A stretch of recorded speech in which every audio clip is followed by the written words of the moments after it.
answer the question, as it says in Hebrew, he ne ni. He ne ni. Behold, Lord, here I am.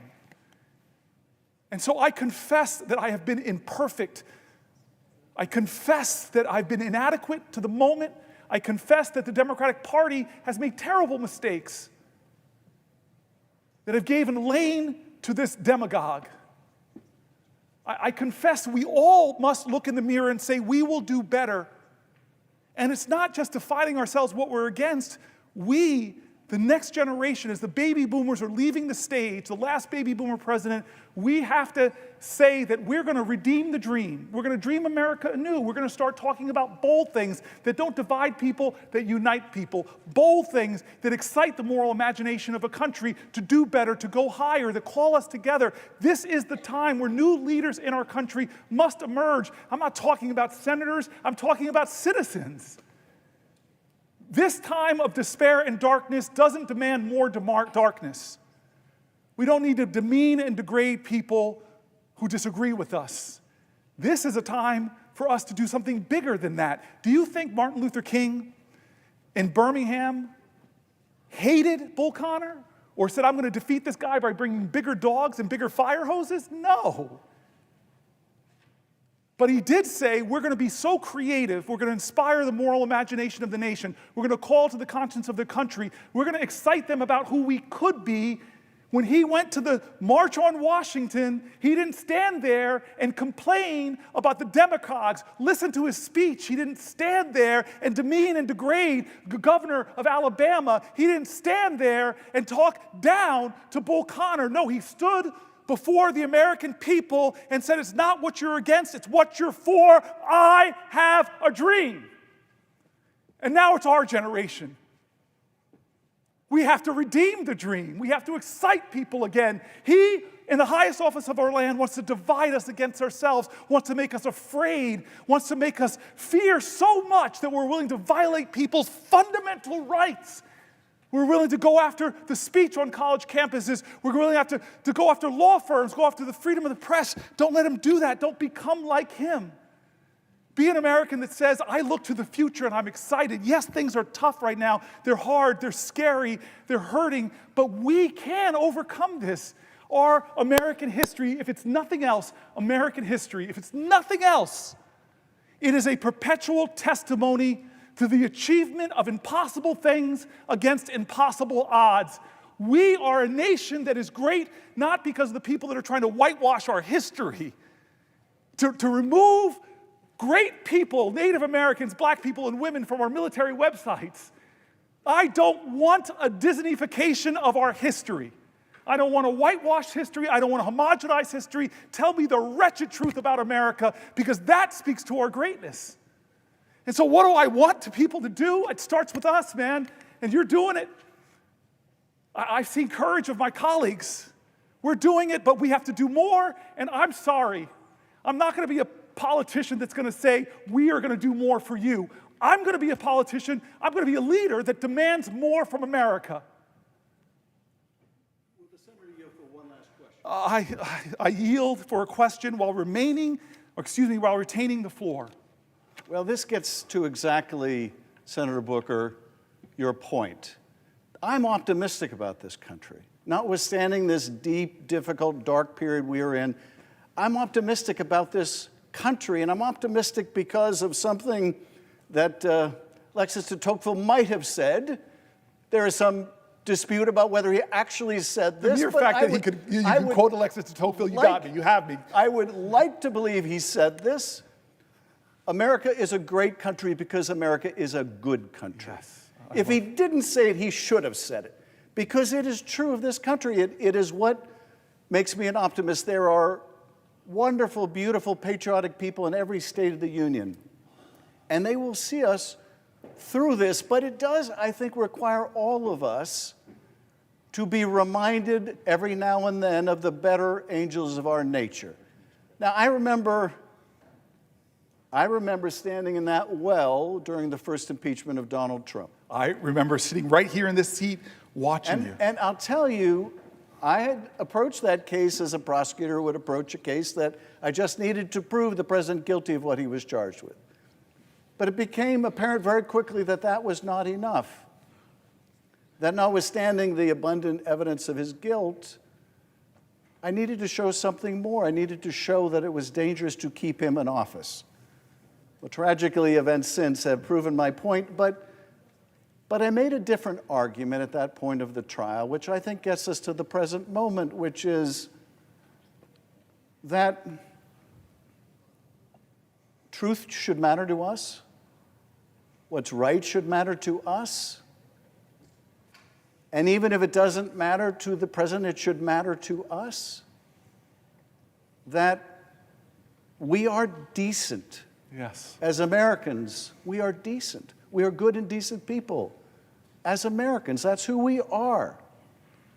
We don't believe that when someone is needing medical help that they should be turned away. We don't believe that we should turn our back on our neighbor. We believe in extending our hand. We believe we should be able to disagree with each other without it becoming a personal hatred or antagonism. We're Americans. This is who we are. I do think sometimes we forget. And we have to remind ourselves that, as Elijah Cummings used to say, we're better than this. Yes. We are better than this. Yes, I miss Elijah. And you remind us of this all the time, Senator Booker. You really do. You also remind us that we're not defined by what we're against. We're defined by what we're for. And I'm fully on the same page with you that we haven't lived up to our responsibility as a party and what we're for. I think our democracy is in trouble because our economy has been in trouble. And I think our economy has been in trouble because it's not like after the Depression or during the Depression or the Great Recession when people are out of work. The problem today is not that people are out of work. The problem today is that people are working. They are working. And they still can't get by. And you have too many millions of Americans who see their quality of life and they look at what their parents had and see it as better, and they look at the future for their kids and see it as worse. And amidst that economic difficulty, they're ready to embrace anyone who offers something different. Any demagogue who comes along and promises they alone can fix it. And while this demagogue is not going to fix it, and indeed he's made their lot much worse, it is not going to fix itself. It falls on us to come up with those big ideas. Now, some of those big ideas are not new. Medicare for all, which I support, is a big idea that would expand healthcare access for millions of people and make sure parents can go to work and understand that if they get sick or their kid gets sick, that they will have access to health care. We haven't kept pace with changes in the nature of work, changes that are going to accelerate with artificial intelligence, changes which have meant that over the last several decades, as the country's become more productive, that productivity and prosperity has simply not been shared with the people who made it possible. And I think this economic anxiety, which is felt all over the world with these global changes in the marketplace, have put great stress on the whole democratic experiment. If democracy is not working for people, they will flirt with other models like authoritarianism, but we are here to tell folks that is not the direction we want to go in. But it's still incumbent on us to offer bold ideas for how we can make the economy work for people again. But I do think that what has led people into such bitter antagonisms with each other has been a lot of this uncertainty, the feeling that they're only a car payment or a health problem away from failure. And it's up to us to address that. And so I join you, Senator Booker, in your optimism about the American people. I join you in the call on all of us, really in both parties, but if they're not going to do it, it falls on us to put forward the big, bold economic plans that will ensure that we can answer the central question of our time, which is if you're working hard in America, can you still earn a good living? Yes. We need to be able to answer that question, yes, you can. And right now,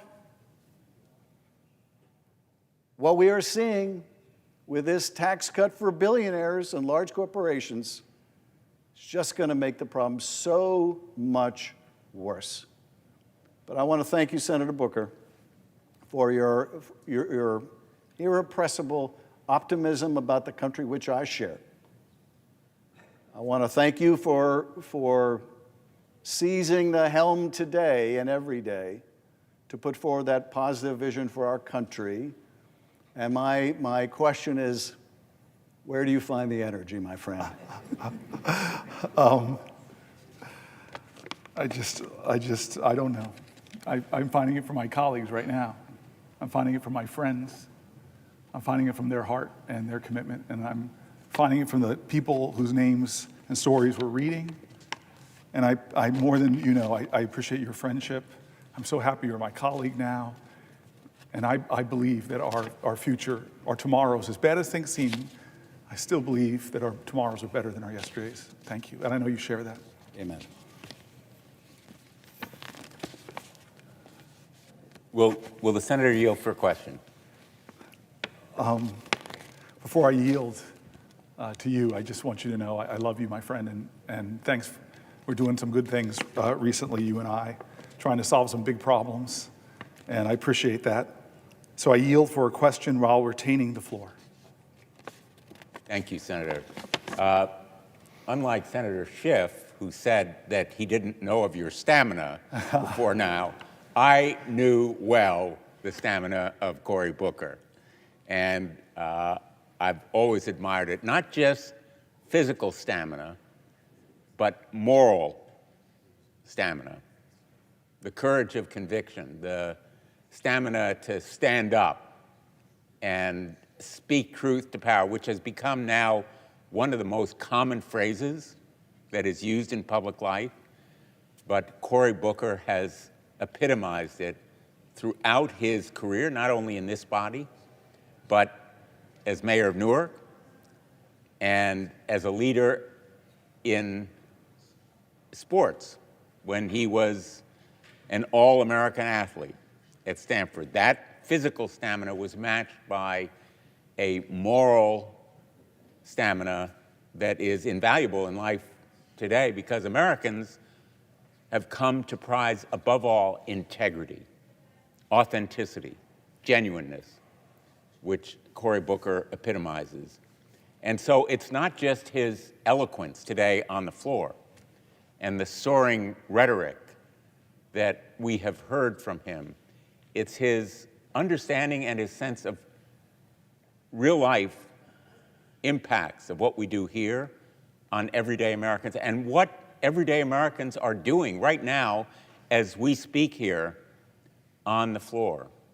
Everyday Americans are in the grocery stores where they're seeing higher and higher prices. Everyday Americans are at the VA hospital where their doctors and nurses and clinicians and schedulers and counselors may be out of a job because they may be among the tens of thousands targeted for dismissal.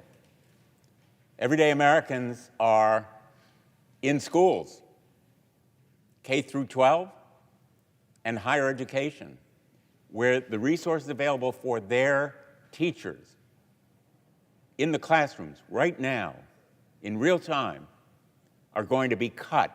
In fact, the workforce at the Department of Education will be cut by 1/2 as we speak, and funds will be no longer available to teach everyday Americans.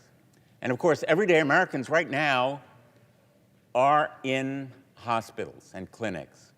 They are undergoing treatment for life-threatening diseases. Right now, they are lying on a hospital bed with needles in their arms or receiving other kinds of treatment that have been made available life-saving treatments, by the research at NIH that will be crippled because of the cuts that we're seeing. And of course, everyday Americans are receiving Social Security checks. And Social Security will be cut by this administration. Medicaid, that provides for those everyday Americans who are in doctor's offices right now in America, even as we engage in this kind of soaring rhetoric, everyday Americans are contending with the real life problems of living in America. We live in a country that has never been so unequal in terms of wealth and pay. And if we look back to our own history, we see that that inequality is a danger to all of us. The stock market crash and depression occurred after the Gilded Age, when inequality became so drastic that the middle class was in danger. And of course, everyday Americans who are right now in the military are experiencing anger, disgust, fear, because the secrets about what they are doing, even as they engage in operations around the world, like those pilots who were going to bomb the Houthis, engaged in that top secret mission, have learned that the details of that mission, the time of their launch, the targets, the timing of their strikes, the weather, the identity of their targets, all were being discussed over a non-secure channel by a careless, reckless Secretary of Defense. And I don't need to go into the details of what was discussed, except to say our allies are reacting with that same disgust, anger, and fear. And they are having doubts about sharing intelligence with us. The Israelis are outraged by what they've seen. The intel communities of other countries are aghast and appalled. And we have yet to explore fully all of the potential ramifications, like what other conversations may have been on that unsecure kind of platform, who else knew about them, what the motives were. There needs to be a criminal investigation. I've called for it. And everyday Americans have a right to be fearful and angry, just as those pilots should be, and our allies, and intelligence communities all around the world. So we need not only an investigation, we need action to hold accountable the individuals, beginning with the Secretary of Defense, who should resign, the National Security Advisor, who should resign, but a criminal investigation launched by the FBI National Security Division to hold accountable anyone responsible for this breakdown of security, to meet the standard of public service that Senator Booker has outlined as what we should demand of ourselves, and the responsibility that the American people have a right to deserve. So my question really is about the standard of public service that we should expect of our leaders, and whether there is something we can do. I'm asked so often, Senator Booker, as I go back to Connecticut, and I'm sure you are in New Jersey, what can we do? What can we do? You are leading us on the floor of the Senate by showing what we should be doing, fighting back, sounding the alarm. For everyday Americans who are in the grocery store, in their schools, at the VA clinics, Social Security offices, what can we do? I'm going to answer your question. I just first want to say thank you. There's been so many Congress people coming onto the floor from the House of Representatives. It reminds me of some other times where big things were happening and people would come to the floor, but this is a lot more, and I just want to express thank you for their kindness. I called the chairwoman of the CBC last night and then texted her, and the force of the CBC, which has been giving me spirit and strength for a long time, is really one of the best parts of my time here as a United States Senator, and the fact that they have come through constantly means a lot to me. I'm grateful that my cousin Pam has been here the entire time, just like Chris Murphy, the entire time in the gallery, and I'm so grateful for her. I love her, and she's sitting now next to my brother, and I'm just thankful for that. I want to answer your question because I get it all the time, and I'm not sure how to answer it all the time. I read letters, and it actually got me emotional in the middle of the night, where somebody would detail all their challenges. They would render personal information to me in letters about their struggles with health care, about their conditions, about their pain, about their hurt, just sending it out to their government official that they've never probably met, hoping that they might just listen to you and be activated by your voice. But then many of them ended the letter with that question: I am here to help you in any way. It really moves me because I believe in the deep decency of our country. And so I just want to try to answer that question more with me trying to think creatively about more that I can do as a leader. Because as I've said before, I think we as Democratic leaders have to start thinking more creatively, because obviously we don't control the Senate, we don't control the House, but we have positions that were given to us in trust by the people we represent. And moments like this require us to be more creative or more imaginative or just more persistent and dogged and determined. And I say that in front of some of my colleagues on this floor who I know personally, like you, but also some of my CBC colleagues who are sitting over here to my right who have been my rock for almost 13 years. And I just know, before I turn to my left, to the woman who represents the most important person in my 55 years, my mom, I just want to say that the answer to that question has to be something, that I will do something more than I'm doing now. Because the cause is so great, the challenges are so real, that I will do something that I have not done before to try to help my neighbor in a time of moral crisis in our country. And that I may be afraid, my voice may shake, but I'm going to speak up more. I may be demoralized by what's happening, but I'm going to find a way to get out of bed and breathe and know that I can make myself feel a little bit better by helping another person. I don't know what it is, but we got to help each other now through this and know, I'm a person of faith, and it was said to me by a colleague, that know that weeping will endure through the night, but joy will come. I'm going to turn to my left because I always say that she's a senator, but she's had one of the hardest jobs in all of America, which is to be the president of a shul. I met her and I realized she could probably do anything. I know about that. You know, yeah, yes. I am not Jewish, but my name is Booker, so I always say I'm Mish Booker. So there's a formal way I have to do this. So I see you, I love you, and I'm wondering if you have something to ask me. Yeah, will the senator yield for a question? I yield for a question while retaining the floor.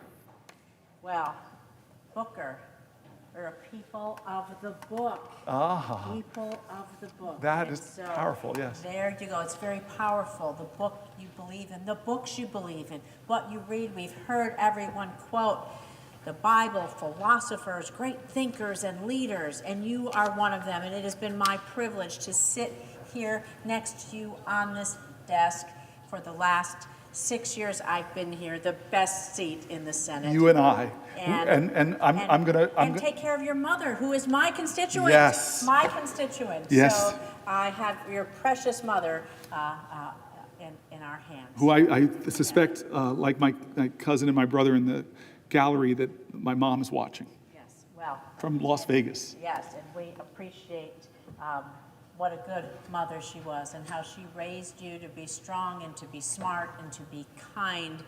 And boy, oh boy, did she give you some damn stamina. I'll just tell you that, sir. We are in awe. But my question is, thank you, Mr. Booker. Thank you for what you're doing. Thank you for using your voice to stand up against Trump's administration reckless and extreme policies. And we've got a lot to talk about here.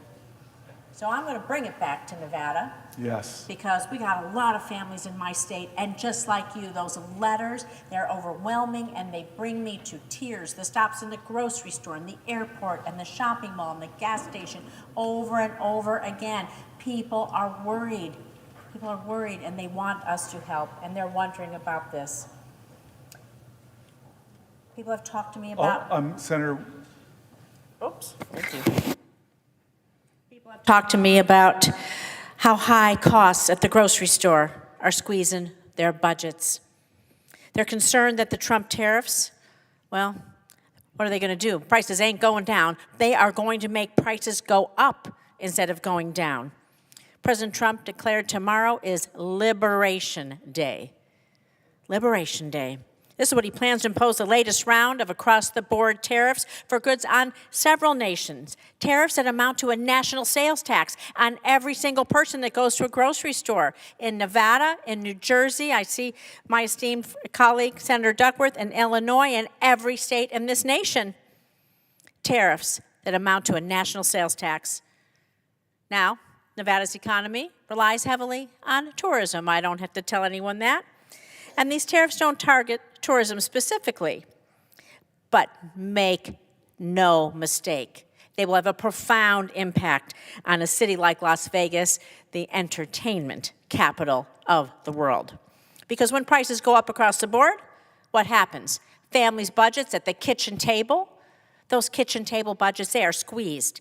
It means the number of visitors coming to Las Vegas, the visitors that fuel our economy, go down. It means the price that every single person, every single hotel, every single service we have goes up because of those tariffs. And so it's going to have a devastating impact on Nevada, on our local economy, on our small businesses. 99% of businesses in Nevada are small businesses. Small businesses. It's going to have a devastating impact on them and the good-paying jobs it supports. So we see the impact. International travel down in the United States. Down. Now, that's a whole nother discussion. Someone will be asking that question, too. It's driving down our visitor numbers. It hurts our economy in Nevada, hurts our economy all across this great nation. In fact, booking for flights in Canada, they're already down by 70% compared to last year. Canada, our great neighbor, partner, and ally to the north, down 70%. And the most troubling part is a recent report estimates that up to 14,000 jobs, hospitality jobs, could be at risk due to decreased international travel as a result of these horrible, misguided tariffs. And I just want to tell you that I'm looking at all of my colleagues and I'm looking at you, and you have given us the inspiration to stand here, to use our voice, to use our power, to show that we are not without a say in this country. We are not without a say, and we cannot go quietly, ever, without that fight. So, Senator Booker, I want to ask you what you think these tariffs are going to do. Well, not to just the place where your mom lives in Las Vegas, but where families live all across this country. And every price at the market, every price at the gas station, the mall, wherever you go, and where people depend, like my Nevadans, on their livelihood for tourism. And so I will repeat what Senator Blumenthal said. Senator Booker, what can we do? That's the question we're asked. What can we do? I want to answer your question, but first I want to just say what you already know. You represent my mom. You represent one of her best friends, Lou. You represent my Aunt Shirley. You represent my Uncle Butch. You represent my Aunt Marilyn. You represent so much of my family. This is the place where my father died. When Harry Reid came to his bedside when he was sick and I was still running for this office and showed me the extraordinary kindness of senators from Nevada. That tradition has continued. I'm so grateful for you. My family's grateful for you. I'm grateful that we were founders of the Black Jewish Caucus. And in fact, I keep this Juneteenth Seder coming up. Juneteenth Seder coming up, but I'm gonna put this on as you have it on. As I think about Edon Alexander, I'm and all those who are suffering. I'm just so grateful for our friendship and what we've done against anti-Semitism, what we've done for the Abraham Accords. You are somebody that you and I find a lot of ways to work with. And one of the best things I saw in you was on January 6th, sitting in this row, me, you, Mark Kelly. And I always say that the best, often in the most difficult of circumstances, you see the best of people.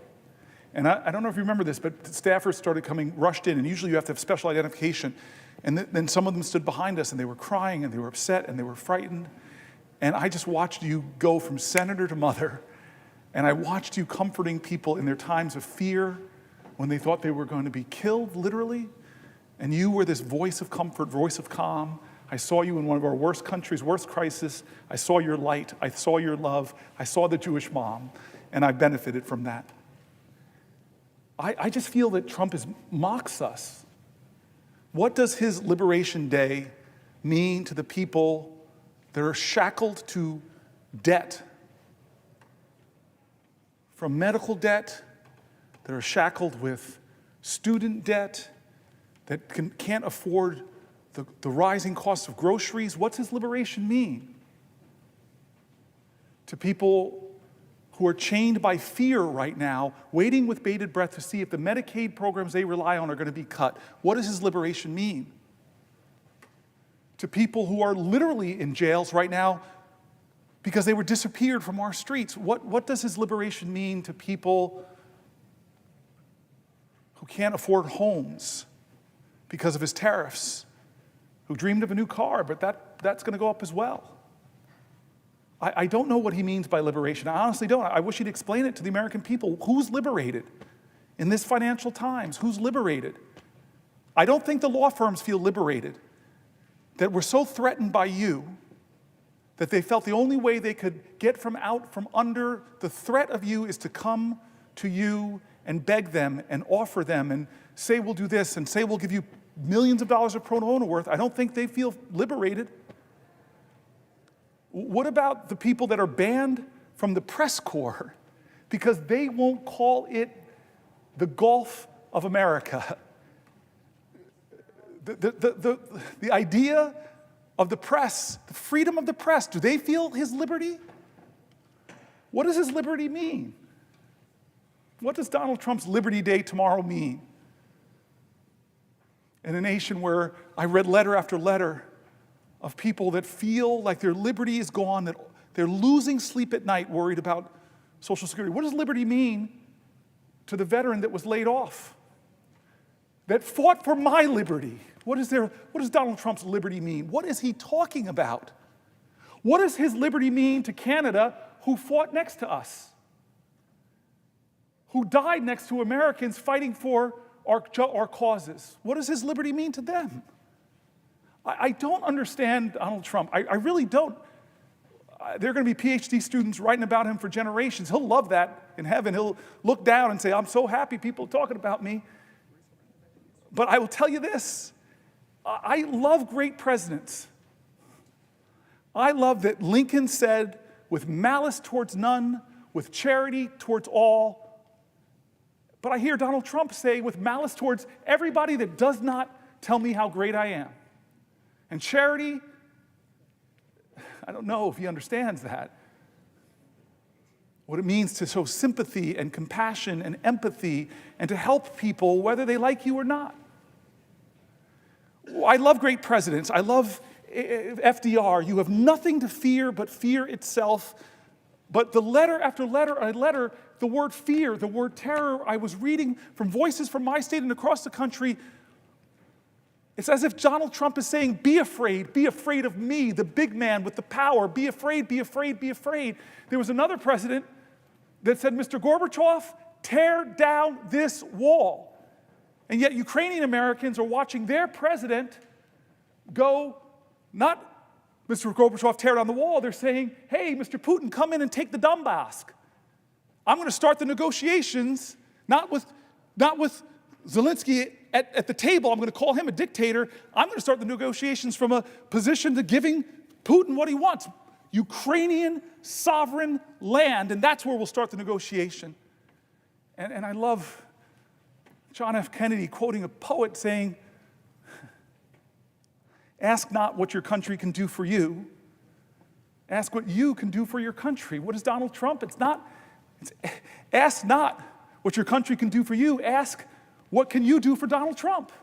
Because I will threaten you until you kowtow. I will threaten to run primaries against you if you don't fall in line and vote for things you know are wrong. I will terrorize your law firm unless you come to me and kiss my ring. I will make political your applications for your merger.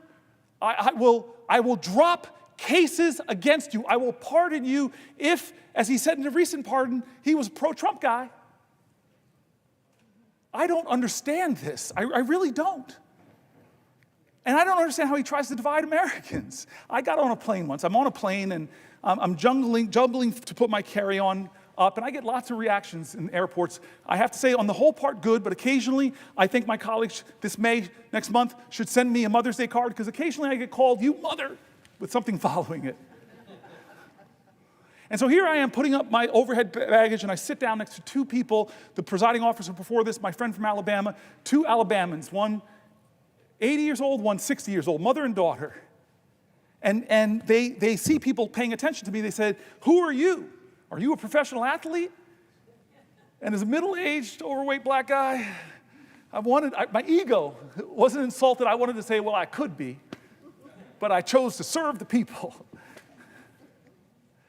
But no, I go, no, ma'am, I'm not. Well, who are you then? I go, well, I'm a senator. And we're so conditioned in America, if we meet a congressperson out and about, the first thing we want to know is, whose team are you on? My team or their team? It's us versus them, horrible dynamic of tribalism in our country. And I took a deep breath, and I looked at these two great American women, and I said, ma'am, I'm a Democrat. And the woman next to me looks at me suddenly sour, and she said, I should have brought my Trump hat, and she wheeled it away from me. And immediately I said, you know what? I'm not going to dance to this tune. I'm going to scratch this record. And I looked at her and I go, oh my gosh, Donald Trump signed two of the biggest bills I wrote in Congress into law. I said the First Step Act, which we passed in this body, 87 votes. We would have got 88 if one of my dear friends and colleagues was not off trying to do whatever in the world and he wasn't here to vote on it. And I talked about opportunity zones, working with Tim Scott to get billions of dollars invested into some of our country's poorest rural and urban areas. Now, they were confused. But by the end of that flight, Donald Trump didn't divide us, though.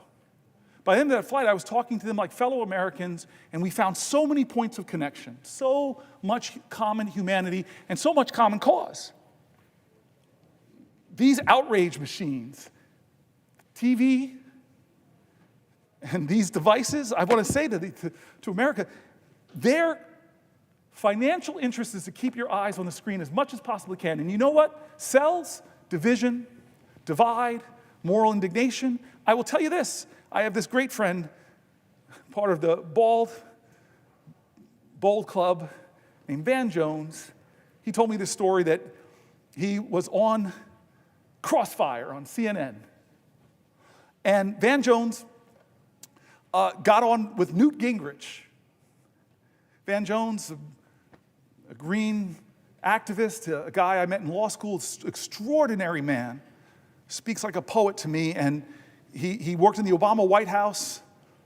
And then Newt Gingrich, very known Republican, the two of them sit down, but Brene Brown writes something extraordinary. She writes, it's hard to hate up close, so pull people in. And so they get on this show called Crossfire, and they find out, with all the differences they have, they also have commonalities, things they agree on, and they actually kind of like each other. So they go to the producers and they say, hey, could you let us do the final segment called Ceasefire? Can you let us do the final segment called Ceasefire? And the producers say, yeah, go ahead. Go ahead. And so they do this last segment talking about the areas they agree, but the producers run in after a few shows and stop them.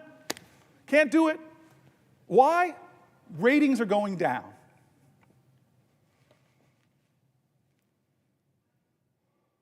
There are a lot of legitimate differences in places I'm going to stand my ground and fight for people's health care, for people's Social Security. I'm going to fight. but I'm never going to get into a position where anybody in this country can make me hate another American. Because this is the age where we have to figure out how to live up to those words up there, e pluribus unum. That's the call of our ancestors, to put more indivisible into this one nation under God. That's the challenge. And there's enough things that we agree on in America, and especially when we stop and talk about things like the child tax credit, most Americans are for that. Will the senator yield Oh, question? gosh, well, I've been waiting for you, for crying out loud. Why didn't you interrupt me earlier? You were on a roll. Oh, you come were on on. a roll, and I was. Come on, Senator. Will you yield for a question? I yield for a question while retaining the floor. I don't know what kind of food you eat on that vegan diet of yours, but I need to figure out more of that vegan diet. One place where we can and do care that unites us as a nation is the role of our nation's veterans, the heroes who have sacrificed for us. Although with this president, I guess he doesn't hold veterans in the same esteem. As someone who has bled for this nation, I guess I joined the ranks of the suckers and losers who have bled and died for this nation in the president's estimation. But I just wanted to start off by saying thank you again, Senator Booker, for all that you're doing as you hold the floor today, but also every other day, to underline the pain and damage Donald Trump and Elon Musk are doing, not just to our country, but to middle-class Americans throughout our country. And tragically, that harm even extends to our nation's veterans who have sacrificed so much to protect this country and keep Americans safe, who should be shielded from this needless chaos and uncertainty. Senator Booker, I know you are well aware that this administration is firing more veterans than any other administration in modern history. It's been reported that this administration, in these first few months in office, has fired approximately 6,000 veterans from federal service across this country. This list of firing, especially at the VA, has resulted in operations for our veterans being canceled. We've seen reports of the caregivers hotline, a hotline that was set up to support the caregivers who provide medical caregiving to their loved ones who served and sacrificed and are now disabled. There are delays in that hotline being answered because Donald Trump fired all of these veterans. There are people who support the crisis hotline were also fired. I know this because some of them are my constituents and asked for help. I had one individual who'd served in the military for over 2 decades, did such a good job on the crisis hotline as a frontline person answering the phone, trying to prevent their brothers and sisters from the idea of suicide. They did such a good job that they were promoted to be a trainer. They were promoted to be a supervisor, which then made them probationary, and they were fired. We were able to get some of these people their jobs back. Some of them are still out there without their jobs. This is what Donald Trump and Elon Musk has already done. This does not help our nation's veterans. This does not help our nation's heroes. If anything, it is a betrayal to them. It's a betrayal, a cruel betrayal to the men and women who bravely answered the call to serve our country in uniform. A call that this president dodged 5 different times when he had the opportunity to serve. And our men and women in uniform came home from serving, and many of them chose to continue their service to our country as federal employees. How are Elon and Trump thanking these brave, selfless Americans? They're doing it by showing them the door and leaving them wondering how they'll be able to afford next week's groceries or next month's rent, forcing them to look for a new job. The senator from New Jersey and I are both working together to help our heroes get their jobs back, which is why I've introduced a Protect Veterans Jobs Act to reinstate all veterans who were wrongly fired from their federal jobs by Trump and Musk. It is a critical bill to help those who've already been fired, but according to recent reports, Trump and Musk are just getting started. From everything that we've seen, they are planning on firing another 80,000 VA employees, almost a third of whom are veterans themselves. So that's going to be another 25 veterans on a chopping block on top of the 6,000 who've already been fired. It is a complete betrayal from Trump and from Musk. Firing these VA employees will even harm veterans that Trump is not firing, because it's going to force them to wait longer to see their health care providers. It's going to make them wait longer to have their disability claims adjudicated. It is going to make them wait longer to have someone pick up their calls at the Veterans Crisis Line. It is going to make them wait even longer, and their loved ones wait even longer to have their burial and funeral expense reimbursements request processed. And so much more, all while the VA's backlog of unprocessed claims continues growing. I have another question for you, but first, for the senator from New Jersey, I was wondering if you could tell us if you have heard from your veterans who have been fired, if you have heard from your veterans who've seen their services delayed in New Jersey and around the country. Yes, yes, yes, yes, yes, yes. This is my veterans book. This is what I was reading from earlier, and everything you're saying is right, and it is such an insult. I read stories from our veterans. It's such an insult to the highest calling of our country to stand and serve as you did. As you did. Injured veterans, disabled veterans. I read an article about thousands of disabled veterans that want to serve their country, love this nation so much that they want to serve in humble jobs doing noble things. And how do we treat them? They say 83,000 people being laid off. A quarter of them are veterans from the VA itself, but this doesn't include veterans that do things for the Park Service and our national parks, veterans that do things for us in the Defense Department, veterans that do things for us across this country. I found in my state some of the greatest leaders I have met in my state are veterans who are still serving veterans. And then veteran entrepreneurs, you know the data, they're incredibly successful. They create to our economy. The VA is cutting not just veteran jobs, they're cutting contracts with veteran-owned businesses. I don't understand how you can say out of one side of your mouth, you honor and respect our veterans, which is not what our president's always said. Dear God, what he said about John McCain. I still remember John McCain is in a town hall with Barack Obama fighting fiercely to be the president of the United States, and somebody gets up and says that Barack Obama, as if it's an insult, it's not, is a Muslim or something, and he grabs the mic back and corrects her. One of his voters, he corrects her on national TV. This is wrong. He's a guy who loves his wife, Christian, loves his family. I mean, that is character and honor. Can you ever see that from our president now? And this is how wrong I was. And I want to admit, I've made mistakes, I've been wrong. I remember where I was when he said in his campaign that he's no hero, that people who are captured are not heroes. I said to the people that were with me, there goes his 15 minutes of fame. I thought that was the end of Trump. But somehow you could become president of the United States when you insult the veterans who serve. I want to read you, and I know you have another question, but can I read you?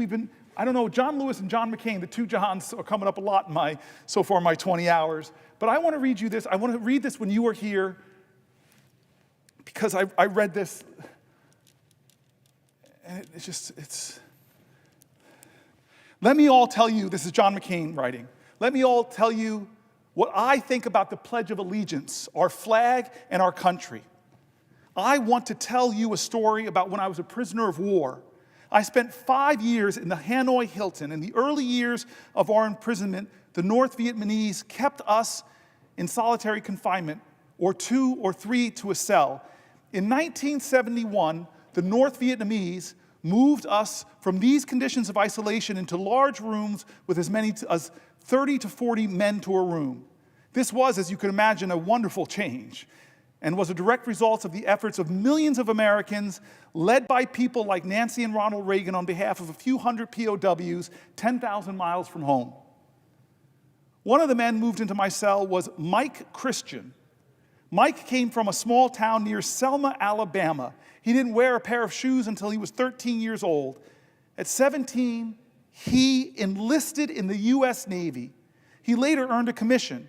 He became a naval flying officer and was shot down and captured in 1967. Mike had a keen and deep appreciation for the opportunities this country and our military provide for people who want to work and want to succeed. The uniforms we wore in prison consisted of a blue short-sleeve shirt, trousers that looked like pajama trousers, and rubber sandals that were made out of automobile tires.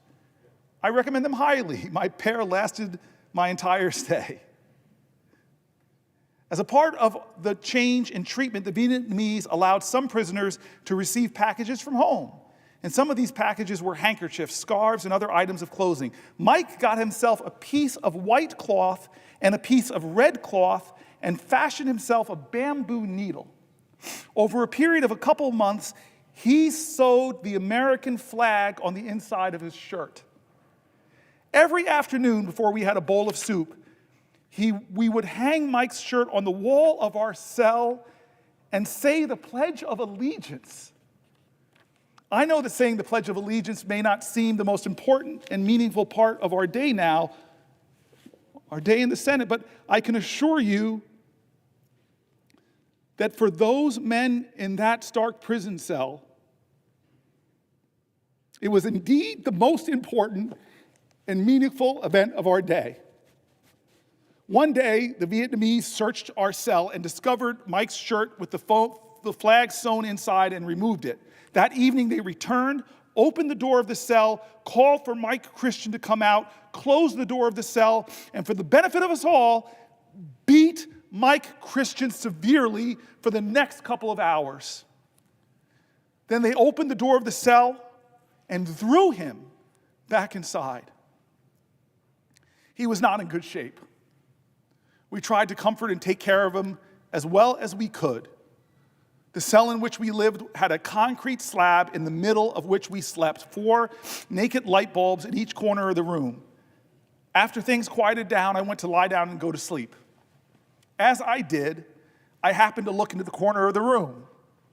Sitting there beneath that dim light bulb with a piece of white cloth, a piece of red cloth, another shirt, and his bamboo needle was my friend, Mike Christian, sitting there with his eyes almost shut from his beating, making another American flag. He was not making the flag because it made Mike Christian feel better. He was making that flag because he knew how important it was for us to be able to pledge our allegiance to our flag and our country. Duty, honor, country.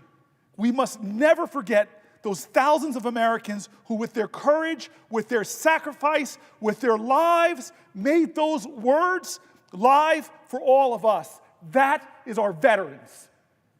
That is you. That is you, my friend. And Trump is coming after them. Doge is coming after them. They're firing them right now. And are we silent, America? Are we silent when the bravest amongst us, the most honorable amongst us, the most noble amongst us are losing their jobs? Did you speak up when they came for American veterans, when they fired them for no good reason? What did you do? What did you say? I say no.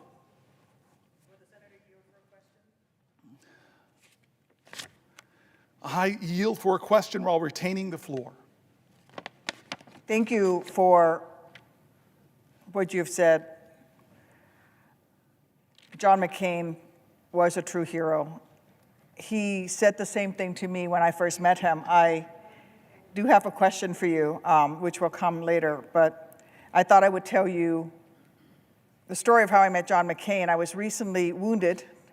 Within weeks of being able to finally sit up for the first time, I was in physical therapy, and Senator McCain came and visited us. And the nurses and occupational therapists and physical therapists came running in and said, "Senator McCain, this is Captain Duckworth. She's a hero just like you," and said to me, "You're a hero like Senator McCain. You were both shot down." And Senator McCain looked at me and said in that voice of his, "Didn't take no hero to fly into a missile. The good pilots don't get shot down." And I knew then and there that I really liked him, because he was right. The real heroes were the buddies who carried me out of that field in Iraq. The real heroes are the sergeant in the rescue bird that carried me out and has to live with the post-traumatic stress. The real heroes are all the men and women who survived and came home and need the care that they have rightfully earned.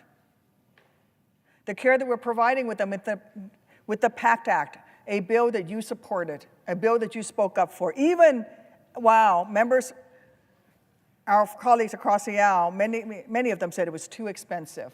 And at a time when we should be expanding the PACT Act, when we should be recognizing more of the illnesses and injuries that came out of service around burn pits and toxic substances, you have a president who is cutting the VA, who wants to cut those jobs, who want to go after our veterans' benefits, whom, just like Elon Musk has said, sees veterans as a people with their hands out. We don't have our hands out. We're simply asking for what this country promised us. Where were you, Mr. President? Where were you, Elon, when this country asked for someone to serve? When this country asked, who amongst you will leave your family, leave your friends, leave your neighbors, and put on her colors and defend her? Not for your mom, not for your dad, not for your family members, but for strangers who will never know your name, who will never know your sacrifice. Who among you will do that? Thank God that from Lexington and Concord, from Iwo Jima, from Ia Valley, from Kandahar, from Fallujah, there were Americans who stood up and said, I will.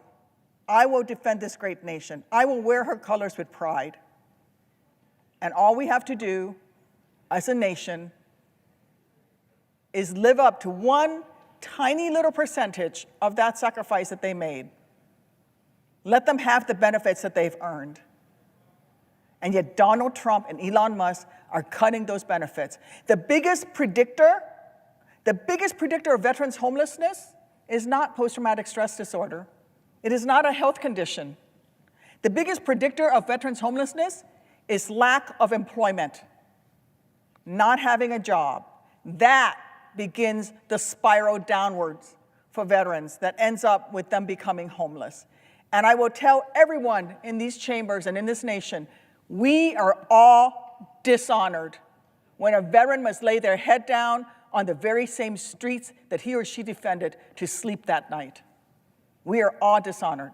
The VA has done tremendous work to fight veterans' homelessness, and that has been a bipartisan effort. And these cuts that are costing veterans their jobs are going to start some of those veterans, unfortunately, on that path to homelessness. These cuts are going to mean those veterans' homelessness programs that will prevent our veterans from becoming unhoused, those programs will not be able to take care of all the veterans of the demand. I'm already seeing it. I spent this past weekend in Missouri at the Cochran VA Medical Center, hearing about the challenges that they're facing. They need to expand. They don't need to shrink. They said there's going to be another 25,000 veterans moving into the area. They actually have to expand their services. And yet Elon Musk, enabled by Donald Trump, is cutting veterans' jobs, veterans' benefits, because according to them, veterans aren't heroes. We are suckers and losers. Well, I beg to differ. I beg to differ.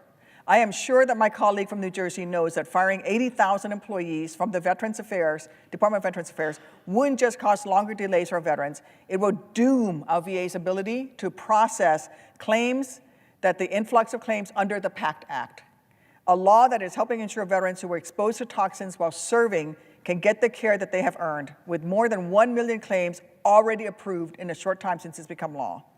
I can't think of a single good reason to hurt so many veterans. And I'll just ask the senator from New Jersey, can you think of any reasons? Oh, God. I'm very moved by your comments. I want to say that from John McCormick to Jack Reed, the Senate has a good number of people who serve this nation who answered the call. They should all get our honor and respect. Senator Blumenthal served, and he has a son, Navy SEAL. we should have a reverence for those people because a lot of them didn't make it back. A lot of people didn't make it back, and a lot of people who came home with horrible wounds, visible and invisible.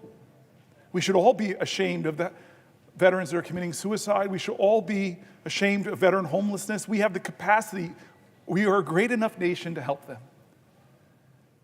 But the ones that didn't come back, they watch over us. They look down upon this nation. I want to read you one more thing because was raised by parents who could not think they could. They really worried raising me in an affluent town in a beautiful home that I would not recognize how extraordinarily privileged I was. My dad used to say to me, boy, don't walk around this house like you hit a triple. You were born on third base. My dad would say things to me like, boy, don't sit at this table and not realize that you drink deeply from wells of freedom and liberty that you did not dig. You eat from banquet tables of blessings prepared for you by your ancestors. You must metabolize those blessings, not so that you could pay your ancestors back, but that you could pay it forward.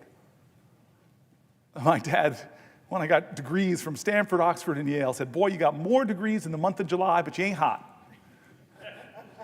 Life ain't about the degrees you get, it's about the service you give. And so McCormick and Reed and Tammy, I'm here because of people that died for this country, that stormed beaches in Normandy in this country. They were at Iwo Jima for this country. They liberated Nazi concentration camps for this country. They are buried. I've seen their burials. In Thailand, fields full of American soldiers who never made it home. Every time I see one of those, I get overcome with emotion. I can't think about when I look at their ages, 18, 19, 20, 21. And so let me read this, and I'm going to compose myself, because you got me all emotional, Tammy. Thought you were my friend. This is a poem written by Billy Rose. You know it probably. It's called The Unknown Soldier. And just listen to the words and let them echo and see if we are living up to them, if our president lives up to them, the most powerful person in the world or the richest man in the world. Are they respecting? There's a graveyard near the White House where the unknown soldier lies, and the flowers there are splendid with the tears from a mother's eyes. I stood there not long ago with roses for the brave, and I suddenly heard the voice speak out of the grave.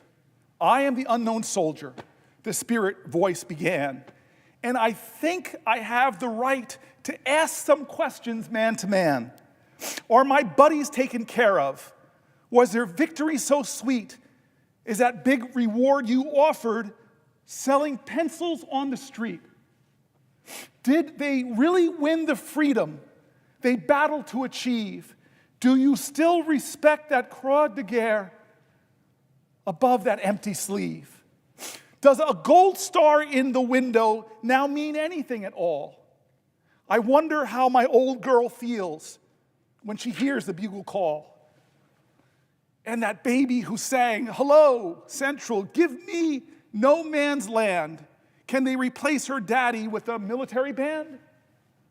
I wonder if the profiteers have satisfied their greed. I wonder if a soldier's mother ever is in need. I wonder if the kings who planned it all are really satisfied. They played their game of checkers, and 11 million died. I am the unknown soldier, and maybe I died in vain. But if I were alive and my country called, I'd do it all over again.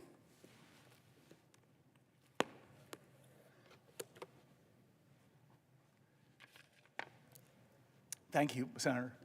Every time I see you, I have such a reverence and gratitude that I get to serve alongside of you. I didn't serve in the military alongside of you like those courageous soldiers, like those people who carry you at risk to themselves, people who saved your life, the people that helped you in rehab, the people that empowered you to get back on your feet and run for one of the highest offices in the land, and then you serve here with distinction because you don't forget who helped you get here.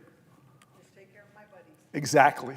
And my dad, who's in heaven, with a lot of the other good folks from American history, I don't know what he'd think of his son, but I know he'd be proud of you. All right, let's talk about the economy.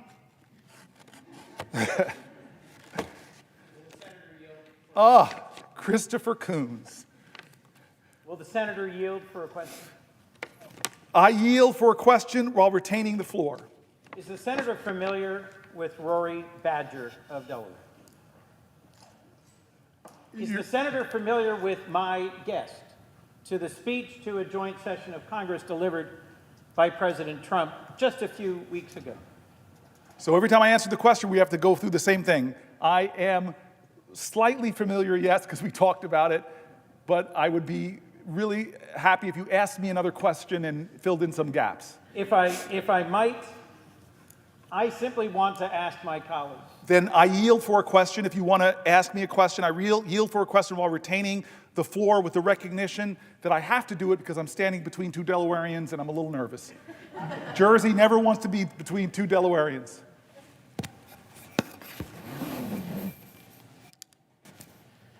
To my colleague and friend from the great state of New Jersey, I simply am asking the question, are you familiar with a Marine from Seaford, Delaware? His name is Rory Badger. He is not a man of politics. He is not a partisan. And he only came to my attention when he called my office for assistance. Rory Badger volunteered to serve our nation, was deployed to Afghanistan, and is a decorated combat veteran of the United States Marine Corps. Working through the impact of his service, he's returned to the United States and was engaged by Fish and Wildlife in Delaware and doing great work to promote conservation. With a young wife and a young son, Marine Badger reached for what was his dream job, to work for the U.S. Department of Agriculture Rural Conservation Service. All Rory wanted to do, he conveyed to me in a letter and then in person when he came to visit here. All he wanted to do was to help farmers on the Delmarva Peninsula conserve their land, create wildlife habitat, protect the environment, and be in places both beautiful and still. As you, my friend and colleague, have documented in long discussion and debate in the last hour, he is one of thousands of veterans who woke to receive an unjust and unwarranted termination email that said it was for cause without citing any cause, and that threw him into the chaos and hurt of having been summarily fired by the American government. He's ultimately been rehired, thankfully, but that period of chaos and of loss made him question our nation and its commitment to our veterans. I will share with my colleague, had the opportunity to visit with our friend Senator McCain to the prison where he was imprisoned for 5.5 years, tortured repeatedly, and lived through the experiences you've just shared of fellow veterans risking their lives to do the most simple thing that we take for granted at the beginning of every day here, to pledge allegiance to our flag. I had a chance on visiting the Hanoi Hilton with our friend and former colleague, Senator McCain, to ask him a simple question, which was at the end of his describing the period when friends were beaten horribly, when some were killed, and when his Vietnamese captors told him, "We've found out who your father is, a 4-star admiral, and so we will release you any day." I simply asked him, knowing that you could at any moment on any day raise your hand and say, "I will accept your offer and go home," how did you endure another 5 years of torture and imprisonment? His answer simply, to do so would not have been honorable. My question to you, my friend and colleague, was the firing of Rory Badger honorable? Is the leadership of our current administration in its treatment of our veterans honorable? Is the value shown by the decisions being made by Elon Musk and his team at Doge honorable? Are we putting at risk the very honor of our nation in the mistreatment of the veterans of this country? This question I put to my friend and colleague. I thank you, Senator Kuhn, by your strength of voice, by your tone, by the colleague and citizen that you invoke. You are saying the answer with strength, my friend. How do we judge our nation? What measure do we judge America? Is it by how tall our buildings are? Well, those are great marvels, but other countries have taller buildings. God, maybe Ezra Klein has got me so focused now on making our nation do bold and build great things, but does the speed of our rail, as an Amtrak guy, speak to the greatness of our nation? No, other nations have faster rail. Does the wealth of our people, we have more billionaires than any other country, does that speak to the greatness of our nation? No. I think the things that speak to the greatness of a nation is how do we take care of each other? How do we take care of our elders who deserve our respect and our reverence and gratitude for building America, for sustaining America, for doing the hard jobs to raise families, to set the next generation on their way? I think we should be judged by how we treat our children. They are the only true hope we have of seeing tomorrows that we will never live through.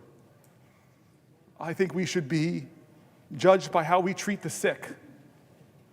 Whether it's people with the disease of alcoholism or mental health or crippling cancers or chronic diseases, what do we do? I think we should be judged by how we nurture our families. God, we put American families under crazy stress. Affordable child care, paid family leave. Other nations, our competitors, have these things. I think we should judge the greatness of our nation by how we treat our veterans. These honorable men and women, some of them who gave their last measure, the last measure of their devotion, on fields across the world, from Thailand to Gettysburg. They gave their lives. And those who came home, the America they experienced will speak to the truth of who we are. And so I'm in this place like you're in this place. We've been friends for a long time. I'm blaming you a little bit because you're one of those people I called and said, hey, I'm thinking about running for governor. I'm thinking about running for senator. You told me to come here, man. I'm joking. I love you for it. I'm honored and blessed that New Jersey sent me here. I know that you and I are working to, and let's talk like we talk when we're not on the floor of the Senate. We both are deeply devoted Christians. You told me one of my favorite stories in the Senate, which I won't tell right now. I've been asking you to tell that story. I hope you'll tell it, but it's just about how your parents, James Baldwin said, children are never good at listening to their elders, but they never fail to imitate them. You are a great reflection of the stories of your parents you told me. And you and I grapple with this faith of ours, which demands the most radical love. Radical love. What does the Bible say about immigrants? I mean, come on. What does the Bible say about the poor? What does the Bible say about the hated, the prostitute, the leper, the people who are looked down upon? What's the story of the prodigal son? What's Matthew 25 say about how we should live? Even as to the least of these, you did unto me. How many times does the Bible mention poverty? How many? 2,000. I'm abiding by it. I will not yield to you. But I knew you would know it, and I don't. 2,000 times it mentions poverty. And does it say we should scorn the poor? Does it say we should ignore the poor? No, it calls us to love our neighbor. No exceptions to that. Will the senator yield for a question? Thank you, man. I've been waiting for that question. The prayers of the righteous availeth much. You are a righteous man. I have a lot of work to do. So I yield for a question while retaining the floor. I tried to instigate you, Chris. I tried to throw out Jesus bait. You have, sir. Good, thank God. I yield for a question about whatever you want to ask me for, but I'm retaining the floor. To my good friend and colleague, as we transition to comments about the economy, are you familiar with the very first time that Jesus stood in his home synagogue in Nazareth to preach? He read from the scroll a passage from, I believe, Isaiah 61, verse 1 to 2. This is recorded in Luke chapter 4, and it is a well-known passage, and I rely upon it to understand what was the ministry of Jesus centrally about. He says, "This is fulfilled in your hearing today. The Spirit of the Lord is upon me. He has anointed me to preach good news to the poor." I don't think it is possible to read the Gospels and to read the Torah and to understand righteousness without hearing over and over and over in the course of the Old and New Testaments a call to respect those at the margins of life, a call to be generous and open-hearted and kind to those who suffer and struggle, to be attentive to and present to those who are in prison, who are widows, who are orphans, to allow the gleaning of a field, which means to make sure that out of the abundance of our productivity on our farms, we make sure that we feed those who hunger here at home and abroad. You cannot miss the central message, which is, as you have said, kindness to those on the margins, attentiveness to those in need, good news to the poor. And so in this season of Lent, I ask my friend and colleague whether he's aware of our president's intention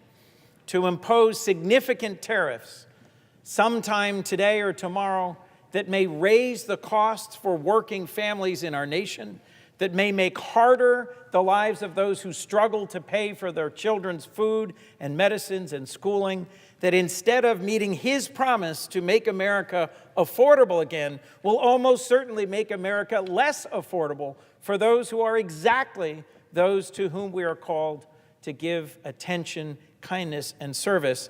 I ask my colleague and my friend, are you aware of President Trump's so-called Liberation Day that will impose, in fact, thousands of dollars of additional costs on the working families of America who struggle so hard to make ends meet, in a direct violation of a call to care for those in need? Yes, I'm aware. I said earlier that he calls it Liberation Day, and I'm not sure what he means by that, because Americans will not, by this move, be liberated from high prices. They won't be liberated from watching their 401ks dwindle in value as the stock market goes down. They won't be liberated from the high cost of groceries. They won't be liberated by the high cost and hard availability of housing. He calls it Liberation Day, but Americans won't be liberated from crushing debt, from medical debt, from student loan debt, parents who are struggling to take care of their parents and their children,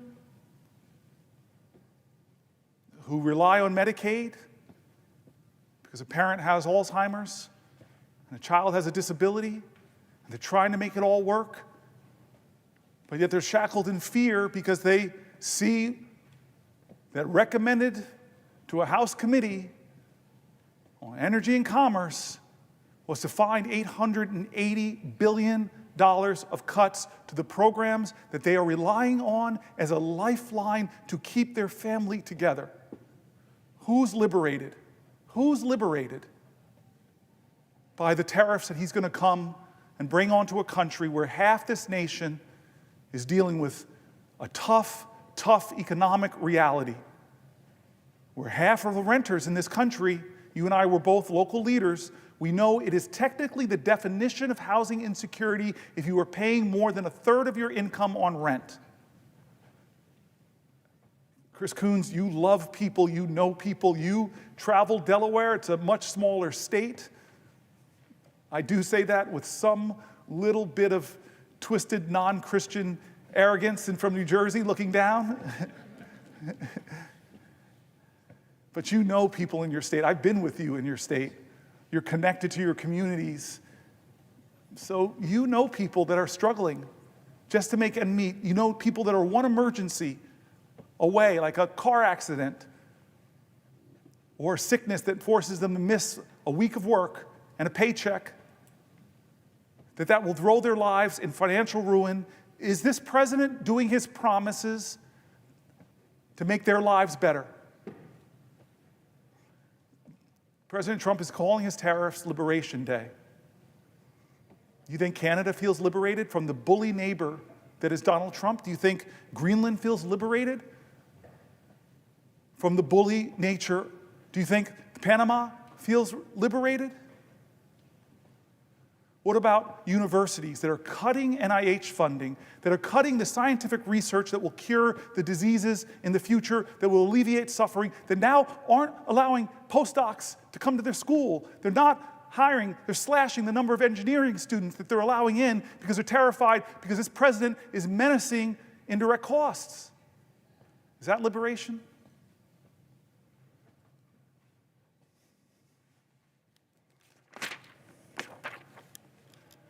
"71 days in, now 72 days. I ask you, are you better off than you were 72 days ago economically? I asked that question. Ask it to your friends. Are they better off economically? Well, I don't see how they could be because prices are up, stock market's down, the risk of recession is climbing, consumer confidence is in the gutter, 401k plans are losing value. Are you better off than you were 72 days ago under this president's leadership on the verge of his so-called Liberation Day that's going to drive prices up even more? And he's doubling down on tax cuts for the rich. He wants an economy that works for him, his billionaire donors, his powerful special interests, and it's coming at the expense of working people who are struggling to get by, and a lot of the programs that they rely on, like for their health care, like for their Social Security. He wants an economy where the richest people get the biggest tax cuts, where the largest corporations, heck, they may get to skip out on taxes altogether. And where hardworking Americans are getting crushed by rising food prices and rising rents. This idea that that might trickle down. But we know it doesn't work. He's continuing the same reckless economic approach he used in his first term. Massive tax cuts that inure mostly to the wealthy, unchecked spending, rapacious spending, big holes in our national debt, trillions of dollars of more debt, and no serious plan on how to pay for any of this thing that he's doing. From Social Security to public health to the education that supports children with disabilities and scientific research, the safety nets that millions of people depend upon. Here's the New York Times. Trump's policies have shaken a once solid economic outlook. This is from March 7th. President Trump inherited an economy that was, by most conventional measures, firing on all cylinders. Wages, consumer spending, and corporate profits were rising. Unemployment was low. The inflation rate, though higher than normal was falling. Just weeks into Mr. Trump's term, the outlook is gloomier. Measures of business and consumer confidence have plunged. The stock market has been on a roller coaster ride. Layoffs are picking up. And by the way, this was March 7th. We just finished March, the worst performing quarter in years in the stock market. Back to the article. Layoffs are picking up, according to some data, and forecasters are cutting their estimates for economic growth this year, with some even predicting that the U.S. gross domestic product could shrink in the first quarter. And some commentators have gone further, arguing that the economy could be headed for a recession, a sharp rebound in inflation, or even the dreaded combination of the two, stagflation. Most economists consider that unlikely, saying growth is more likely to slow than to give way to a decline.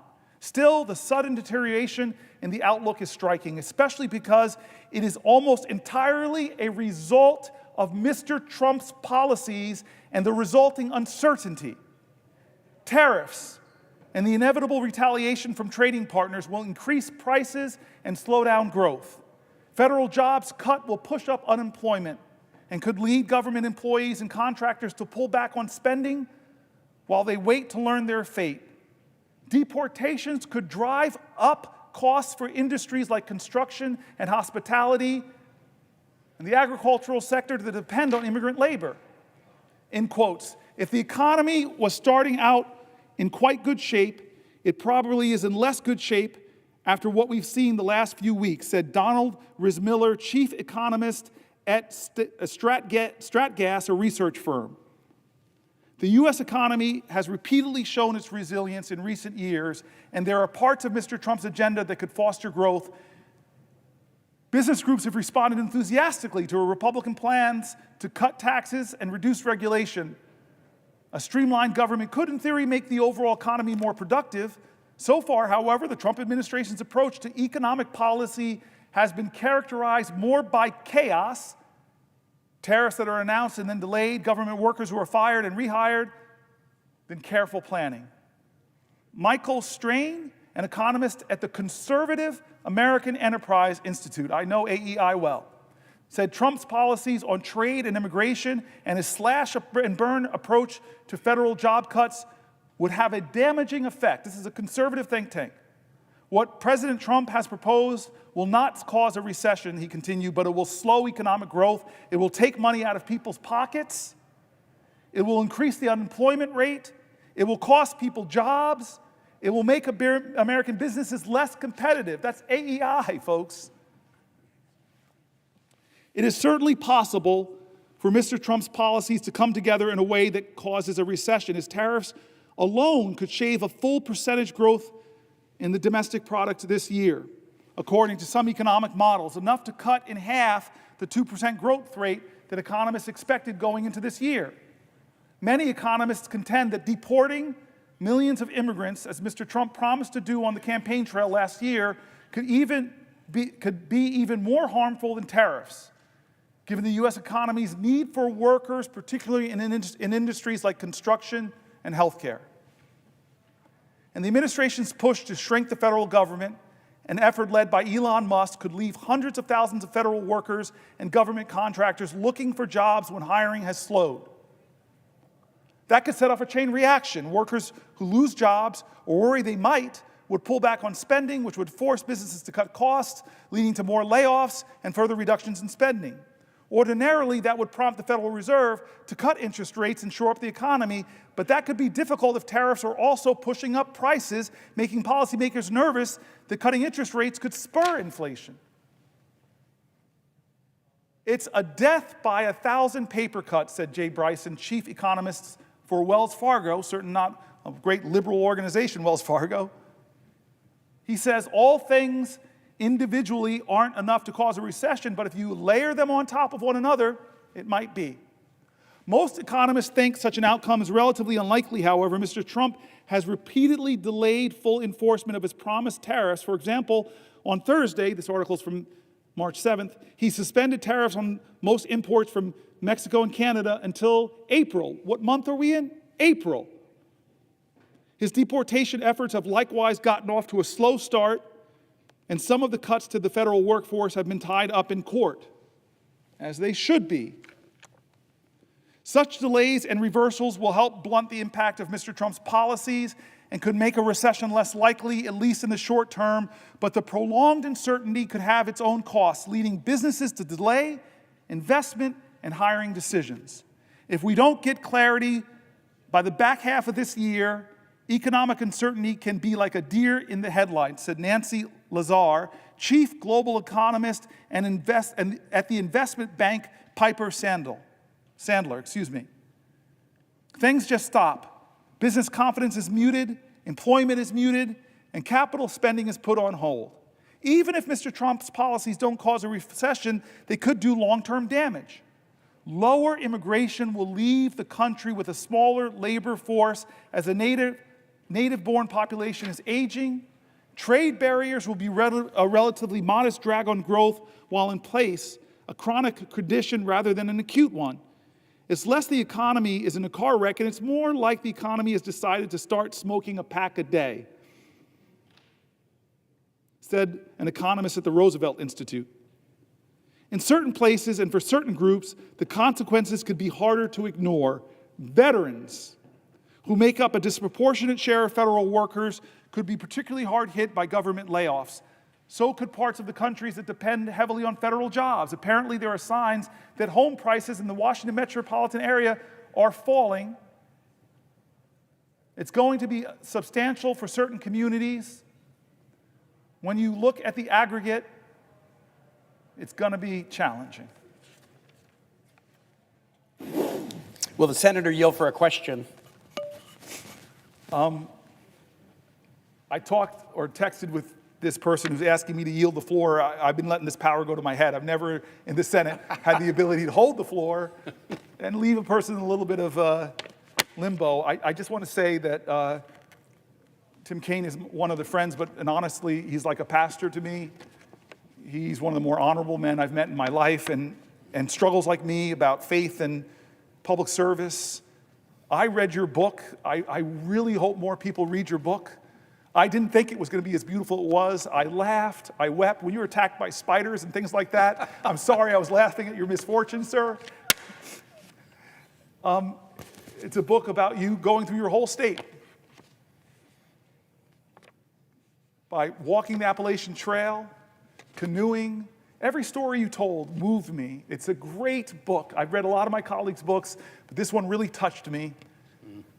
You have this beautiful view of America, and I want people to read your book. I really want people to read your book. So if I should yield, I'll yield only if you'll tell people the name of your book and maybe tell something about it. This is extortion on the Senate floor. I'm going to hold on to the floor unless you agree to that. You can shake your head up and down if you agree. All right. Then, of course, to my dear friend, and somebody that I probably wouldn't be standing here. We had some discussions about procedural opportunities and things like that. He had to make some concessions to me. I won't give details, but he's an honorable man, and in the crux before I came here, he really helped to clear the pathway for me to stand here now. I owe you a lot of my 12 years. You are like a big brother to me, and I yield for a question while retaining the floor. Well, thank you to my friend, Senator Booker, and to all who are gathered to watch this very, very important vigil. And the question that I'm going to ask in slow motion to give you a chance to think of a response, God bless you, is a question that was inspired by your colloquy with Senator Coons, where you guys were not a colloquy, that's not allowed. It was a question. You were discussion, where you were doing some Bible quoting back and forth. And as you know, I'm a big Bible reader. And the thing I thought about, and actually I've thought about it during your talk since last night, is this part of the Gospel of Matthew where he's challenging people that he thinks are hypocrites. And he says to them, you can discern the faces of the sky, but you can't discern the signs of the times. Wow. That's Matthew 16, 2 and 3. You can discern the faces of the sky, but you cannot discern the signs of the times. The way I view this vigil that you have been powerfully engaged upon is you are attempting to discern and explain the signs of the times to your colleagues and to our country, and that's very important that we do. And I'd like to ask you one question about the signs of the times economically to follow the discussion of what we're seeing, but then I want to ask you a question about the signs of the times more in the nature of our democracy. So to begin on the economy, you walked through how strong the economy was on the day this president was inaugurated. And 2 months later, the challenges of a volatile stock market, the challenges of rising prices, the challenges of declining consumer confidence, the challenges of predictions that there might be slow growth or even a recession. We will have a vote on the Senate floor tomorrow about Canadian tariffs. Based on a resolution that I've introduced that we will have a vote on. You talked at length about those tariffs and the effect that they have on Americans, as Mr. President and others. As I've traveled around my Commonwealth, my farmers and my small businesses. They've seen it before. They saw it in Trump term 1. They know how dangerous it will be. They don't want to pay more for groceries. They don't want to pay more for building supplies. Farmers don't want to pay more for fertilizer. My shipyards don't want to pay more for aluminum and steel. They were promised that they would pay less, not pay more.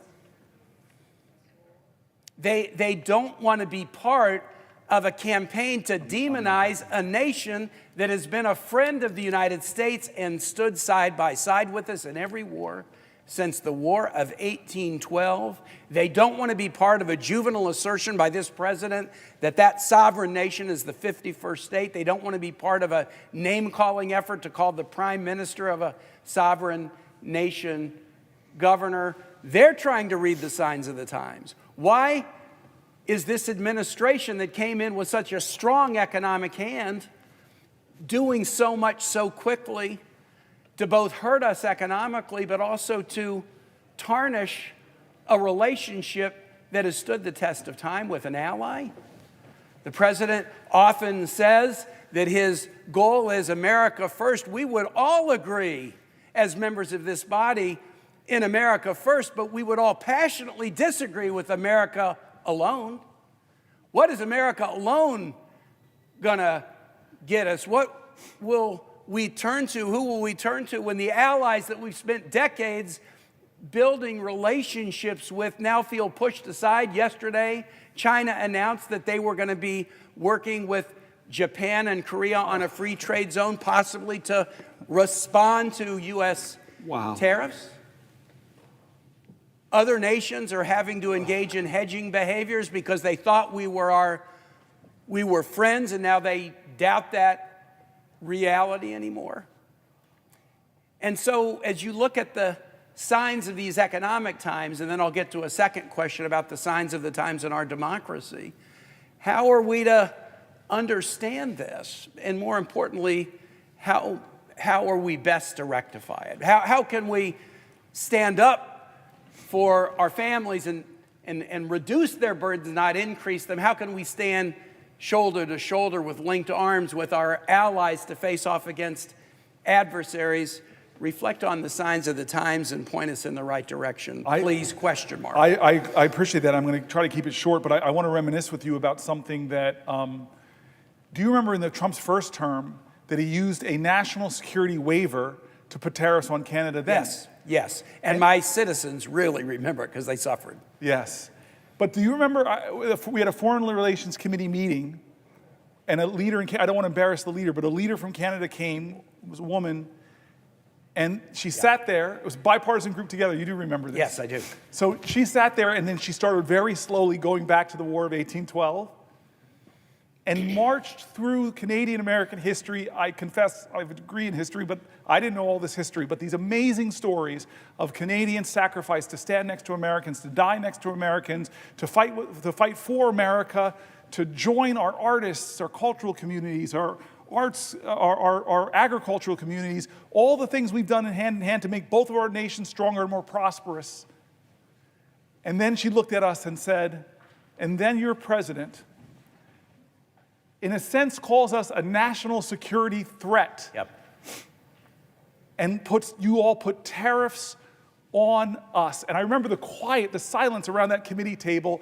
I felt like, whoa, this is such an ally, such a friend, such a consistent ally of us throughout the hardest, difficult times of history, never left our side. That her litany was so admirable. And then she looks at us, a national security waiver to put hardships on our economy, national security waiver to put tariffs on. And they hurt Americans, and they embarrassingly hurt our northern neighbor.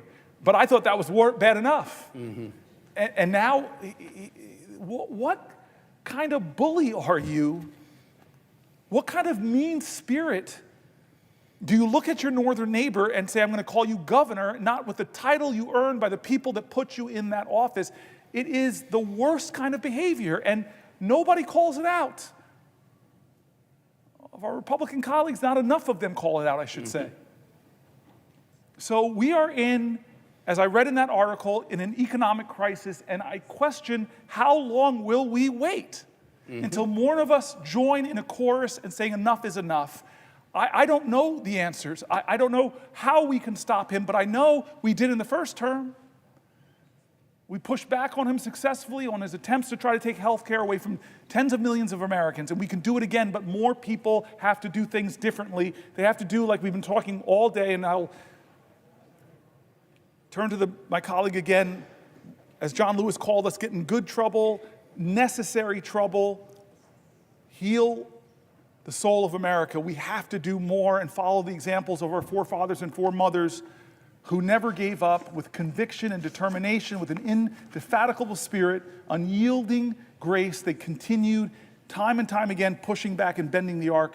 It's our turn. What are we going to do? All of us have to answer that question. But I know part of the answer is we have to do more. Will you yield? Will the senator yield for another question? I yield for a question, but I will retain while retaining the floor. This is a question about the signs of the times in our democracy. We will celebrate 250 years of American democracy in 2026. And I want it to be a celebration, not a coronation, not a requiem, not a wake, but a celebration. A week ago Sunday, 250 years ago, Patrick Henry stood on the floor of Henrico Parish, now known as St. John's Episcopal Church on Churchill in Richmond, at a moment of decision where people were challenged to understand the signs of the times, at a moment of tyranny.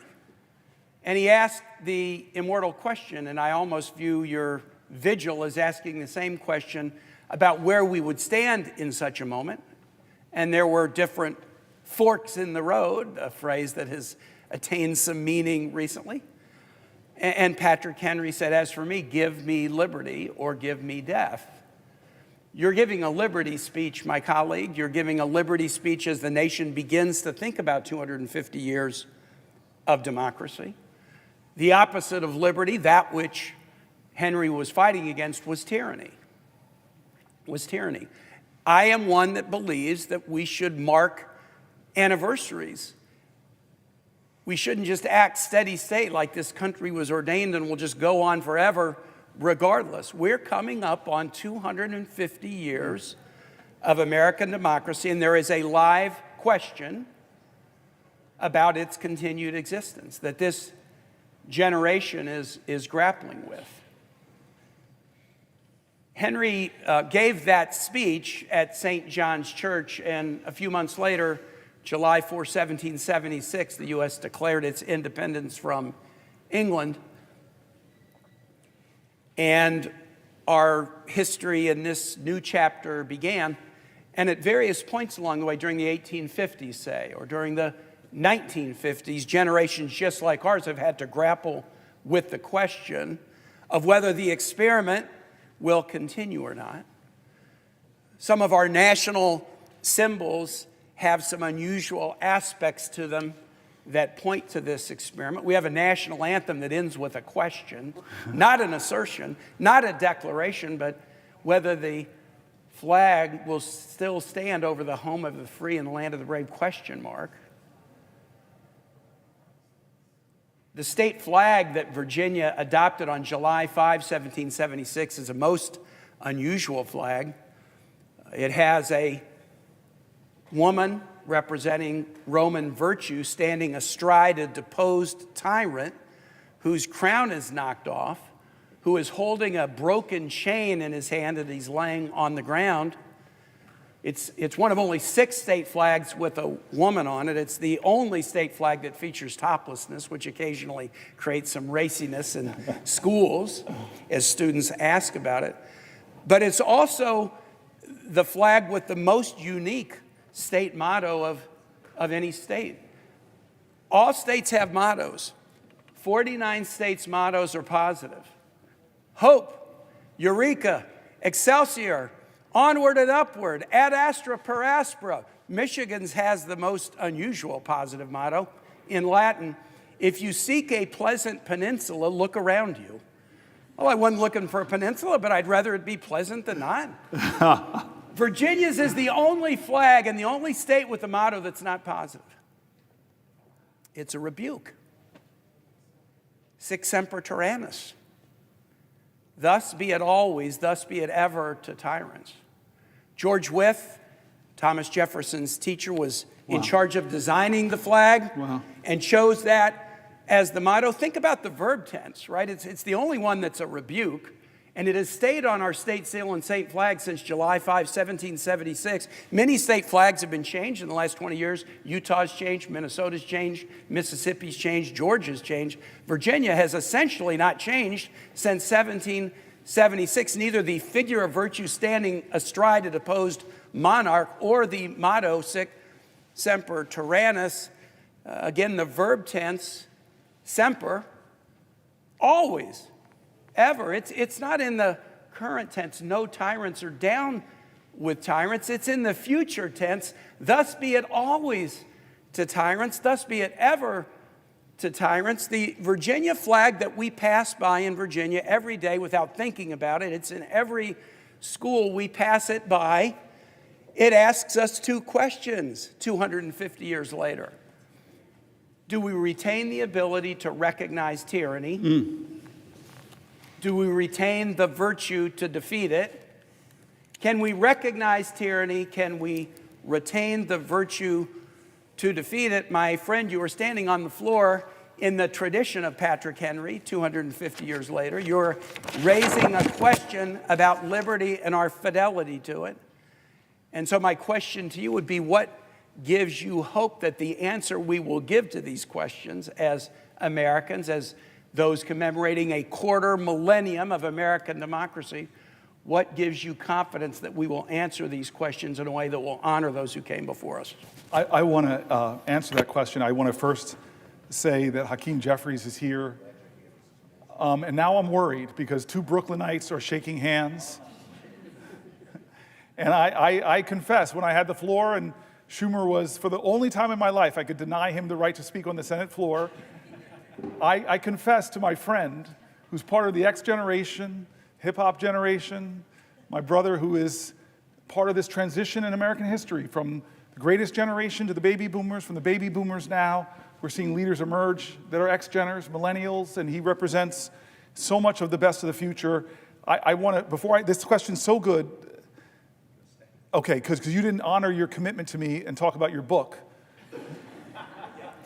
But I just want to say that I insulted Brooklyn for stealing my nets. I told the leader, I abused my power to retain the floor, and I told the leader that there's only one football team in New York, the Buffalo Bills. The other two are from New Jersey. I should have reminded the leader that the chairman of the board who sings New York, New York is actually from New Jersey. I could go on with this litany, but I do want to get back to your very serious question about tyranny. I think many of us have read books like On Tyranny, and we're doing a lot. We're reading articles of people are talking about the fears that they have about this document. And you and I have had serious conversations over the last 72 days of Donald Trump's presidency. How much of the encroachments, I would say encroachment is a gentle word, of the separation of powers is happening. We're watching justices or judges from Republican appointees to Democratic appointees trying to stop him from doing things. Which one of our great Bill of Rights amendments from freedom of the press? He is doing things to the press that, in my opinion, are bullying them, breaking with traditions that presidents have done in the past, trying to create press corps like Putin or Erdogan have, where they only let people in the room who will give obsequious supplications, often for the dear leader. What about the freedom of speech? You and I both know the reprehensible speech is protected. Disappearing people for what they said. Scalia talked very clearly about having rights even when you're in the country. One of the most conservative justices said, you have rights. We're seeing him invoke emergencies. You've been the leader in our caucus talking about the absurdity of these emergencies he's doing, and you've tried to rally this body to say, don't let this happen. You've talked to me about all of these things. So what is the limit of tyranny? Well, you and I, and we talked about this with your book, I'm trying to get back there. I told you once when Skip Gates did my history that he traced my history back to Virginia. I try to show you that I have more Virginia legitimacy because my roots go back to 1640 in your state.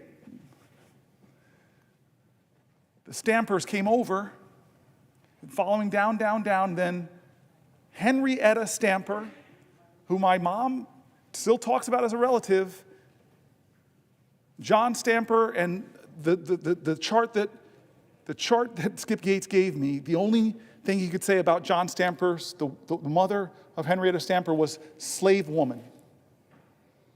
Born Henrietta Stamper, they called her on her documents mulatto, and Stamper fought for her ownership because it would later come out that that was his child.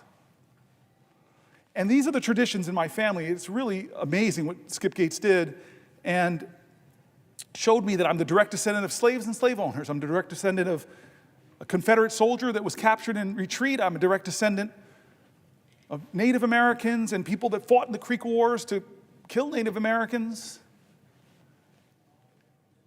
And this traditions in our country, I draw upon all of them. I'm proud of all of them. They speak to us. They speak to the complicated history of America. But perhaps one of the best things I got about this complicated history was a visit to my office by, I don't know if I told the leader this. I'm sorry, I'm going to return to this question, but I think I know how busy the leader is. So I will, if the leader asks me a question, I will, if he asks if I'll yield for a question. Yes, will the senator yield for a question? I yield for a question while retaining the floor. Now, before I ask my question, what a tour de force. You are amazing.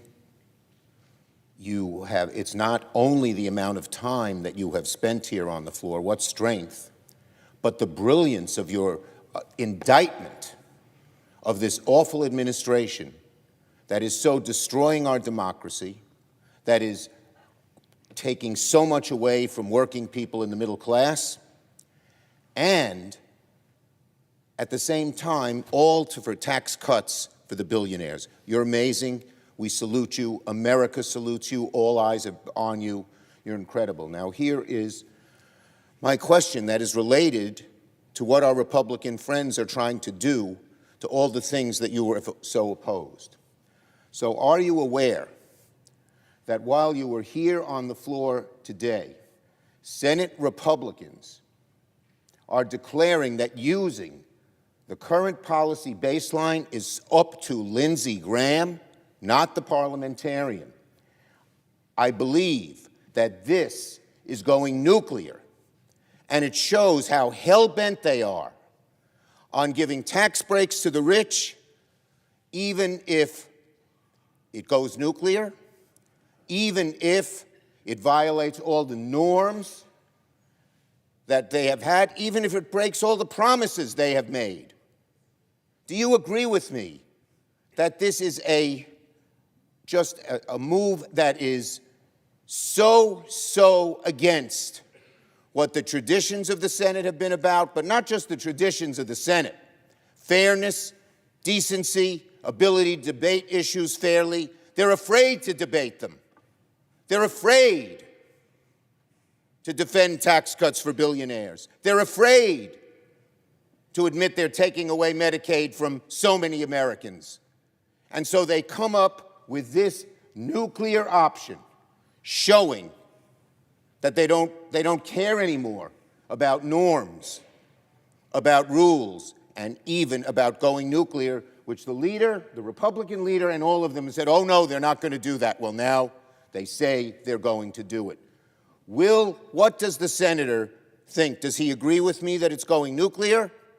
Does he agree with me that is a nasty, vicious, and self-seeking for the billionaires, which is what they're doing, way of proceeding? Chuck, I'm not 100% right now, and you just hit me with stunning news that I can't even think about how to respond right now. I'm stunned by that. I wish, if you want to ask me a question, it has to be a question. I wish you would explain it a little bit more, because what you're basically saying to me is that we're not going to go through the parliamentarian, that this is a gimmick that is going to be done to try to break really with the Byrd rule requirements of reconciliation. I'm using Senate speak, and I don't think we should use that. So what they're going to try to say is obscure the impact of the reconciliation. They're going to obscure this, the incredible tax cuts, the cost of trillions of dollars to our economy, blowing up our debt. So-called fiscal hawks are going to blow it up. I'm stunned by this news. So if asking the senator, the great Senator Booker, a question. I yield for a question while retaining the floor. Does he agree that this is just a blow to the people of America, and it shows that the folks the people on the other side are only interested not in playing decent, not in playing fair, not in being honest with the American people, but taking money out of the pockets of working people and the middle class and putting it in the hands of billionaires? Is that something that this country should just countenance because it does so much harm to the country and does it not show what our colleagues are really like and what they're after? Yes, the answer to those questions is yes, but I just want to more say it's the further breaking of the Senate in a severe way. It's breaking of the Senate. Every time you break the Senate like that, to do another big nuclear option thing, the next time around, when the pendulum swings, I've been here for 12 years, I've watched it swing back and forth, there's no going back now. Would the senator yield for another question? I yield for a question while retaining the floor. Does the senator remember that when this was done in the past, McConnell said they would regret it and they'll regret it sooner than they think? Does the senator agree that that applies to the Republicans? They will regret it and they will regret it sooner than they think. I hate to answer the question this way, but America will regret this day. American people will regret this day. All of us will regret this. All of us will. I hate to bring the senator bad You have news, to but I'm ask asking me- him a question. Yes. And I needed his answer, given how eloquent he has been about what America should be and what America should not be. And so I yield the floor to the senator. You cannot yield the floor because I have the floor, sir. Yes. I retain the floor. This is one of the few times in my life I'll ever get to tell Chuck Schumer what the rules are here. But I just want to get back to you, and maybe there's a better way to get to you by sharing a story I don't think I've ever told you. It was a few years ago with one of Biden's last State of the Union speeches, and we all had to vote on the floor about an hour before the speech, and then we would come back here and assemble to do this extraordinary walk through history. And so days before that, I was with the leader, Hakeem, and I was with some other people in the Oval Office with the president, and the president had put his arm around me as we finished the meeting and said, "Hey, Cory." I'm like, "Yes, Mr. President. I got a big speech coming up." And I know, Mr. President. And he goes, "I'm going to go to Camp David and work on it." And I said, "Okay, Mr. President." He goes, "Can I call you if I need some help?" And I said, "Yeah, right, Mr. President. Sure." And that was it. The weekend he didn't call me for help with his speech. And we came here and did that vote an hour before. And then I like walking out that door. And many people know this. I like going, if I can, I go straight out the next doors onto the steps. I love those steps. Maybe because I watched Schoolhouse Rock as a kid, and that's where Mr. Bill, I'm just a Bill. And so I pause sometimes there and just feel this sense of gratitude, and the Supreme Court right in front of me, the Library of Congress, and you stand in the right place, you see the gold dome behind you. And as I'm standing there in that moment, an hour before we have to hustle back here, my phone rings, I answer my phone, and it begins with what I think is one of the top stupidest questions in America. You've gotten this question. I think you would agree with me. You're not the kind of guy that uses words like, hey, this is stupid, but this is stupid. The thing I heard, the stupid question, this is the White House operator, will you hold for the President of the United States? Who says no to that question? And as one does when they get a call from the President of the United States. And so I say, yeah, I will hold. I'm no, wait a minute, I'm washing my hair, you know? I say, yes, of course. And next thing you know, it's Joe Biden, and he goes, Cory. And I go, Mr. President. He goes, I'm struggling with my speech. And at that point, I know you weren't this kind of student in college, but all my guilt from my college days of waiting to the last minute to finish the paper were gone. If the President of the United States is waiting to the last minute to finish a speech, heck, I feel good. And so he goes, Cory, can I read you a section of the speech? And he read me a section of the speech where I have a lot of policy depth, and I couldn't believe it. The President of the United States, hour before speech, rehearsing a part of the speech, and then he asks me that immortal question, you're a married man, you have to give me good advice on how to answer this question when your spouse looks at you and says, how do I look? You're torn between two things, right? Maybe to tell the truth or tell your spouse what they want to hear. Tell me what you answer with. You can't do it now because I have the floor.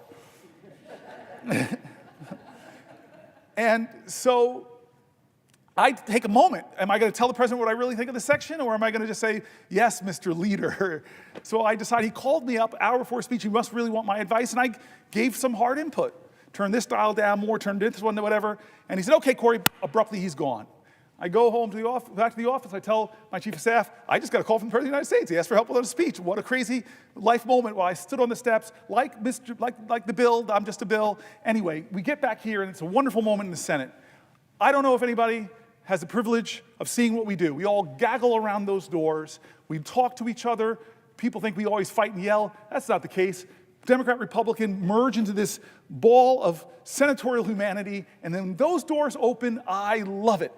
Because you walk out, you walk past Thune's office, which used to be the Library of Congress. You walk past the old Senate chamber, where some of the greatest debates in American history and violence on that Senate floor, with the caning of Sumter. You walk through the dome, the statue by an 18-year-old woman named Reams of Lincoln, the suffrage leaders, Martin Luther King, presidents, extraordinary presidents. Then you walk past where the old House used to meet. And you love this, I love this, those little globe plates on the floor where presidents had their desks, exactly where the presidents have their desks. Most people go in right under Junipero Serra, California's statue. Under that cross is Lincoln's gold plank, people that were in the House and served in the presidency. That's not my favorite one, though. It's John Quincy Adams. Why? You know this. The only person in American history ever, it'll probably never happen again, where somebody went from the presidency and came back to the House, ran for a House seat, worked at that spot where that desk was till he collapsed, was carried off the floor. He would soon later die. Amazing. Maybe a future president will. Maybe Obama's going to get, and I got to run for the House. Then you get into that old chamber. And we sit down, we find our seats. And that great moment, I don't care if you're Republican or Democrat, when that person walks in and says, the President of the United States of America, I still get that feeling. Joe Biden comes in, and I think he sets a record for the longest it would take to get from those doors all the way down. Everybody he's talking to, Marjorie Taylor Greene, what's up? He's just touching everybody. He gets up there, he gives a speech. Now, you know that this is an aerobic event. You stand up, you sit down, you stand up, you sit down. You got to get your squats in when you're doing it. Get the exercise for a little while. Well, this part of the speech he called me on is, and I'm sitting down, and I hear my input in the speech. I don't know if you all noticed it, my colleagues, but I was the first person to stand up for that section. And I was looking at shots. Get up, man. This is the best speech ever given. It was amazing. I go home. I'm kind of buzzing about the whole experience. And then I'm lying in bed, and I unfortunately have my phone on my nightstand. It goes off, and I see a number I don't recognize. I open it up. And it says, Senator Booker, this is John Meacham, the great historian. Thank you for helping the President of the United States with his speech. You made more of a difference than you'll ever know. And my first thought was, how do I print this out? How do you print out a text? So he gave me his cell phone number, and now I'm going to troll him. I'm going to keep calling him until this historian comes to my office, and finally he relents, and he comes. And now he steps into your domain, my brilliant friend of history. I express worry, fear, concern, demagoguery in our land, rising of tribalism. I dump on him. I'm normally a prisoner of hope. I'm normally a purveyor of finding your joy, even in the toughest of times. And he listens for a while, and then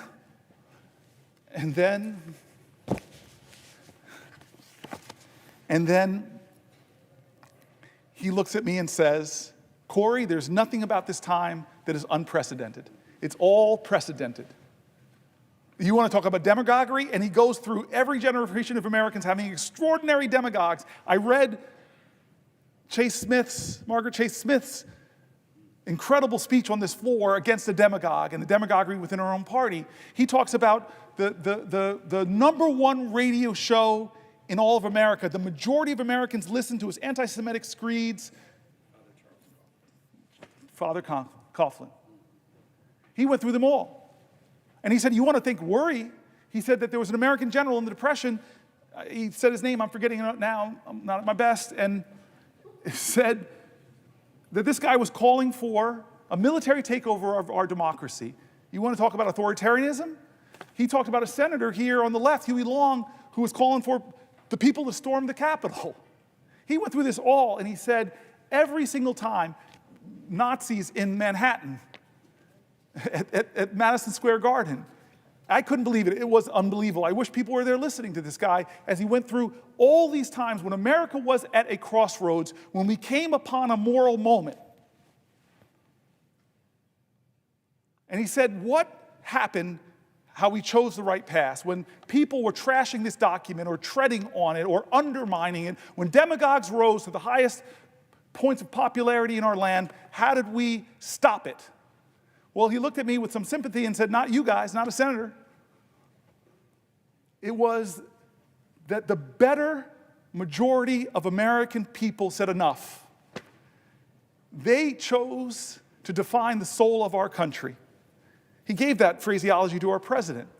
And he said the soul of America is not the people in office, it is the everyday citizens who choose the better angels of their nature, who choose right over wrong, who recognize a moral moment and know that they have to stand up and bend the arc of the moral universe, or more importantly, steer the ship of our state out of the troubled waters into the clear, open sea.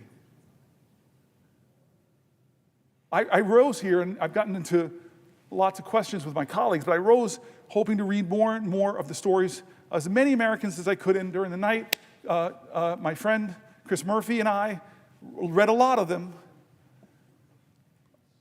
You know me well, my friend. You know the truth of all of us in this place. You know the truth of everybody. We're all mountain ranges. We all have peaks and we all have valleys. You, my friend, have seen my valleys, me at my worst. I've failed as a leader at times, or at least come up short from my own personal expectations.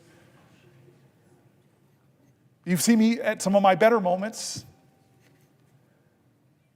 I know we have obligations. I know people are right to be upset or demanding of us right now. Please help us. What are you doing in the face of people that might make it so that we might not have elections, or might make it so that we do break things in this government that can never be fixed?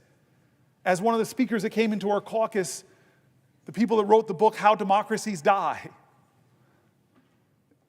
Great nations, great civilizations, forget democracies, don't necessarily die from external threats. They die from internal corruption. Look, think of the Roman Empire. Think of the Soviet Empire, crumbled from its own corruption, failure to live up to its promises and ideals. We are at this moment. I am here to tell you, America, to tell my friends and colleagues and anybody who cares to listen to a senator from New Jersey, that we are at that moment. We're past that moment. Every day things are happening. The 72 days of this administration, God, if there's not enough to upset you, to ignite you, to realize that maybe you and your family are not getting hurt, but other Americans are, our veterans are, our seniors are. We've told their stories here over these last 21 hours, 22 hours. We've told their stories. People are getting hurt. People are afraid. People are worried. And people I don't even agree with are getting disappeared. Law firms that I've known for my entire career for my entire career are being forced to kowtow to this president.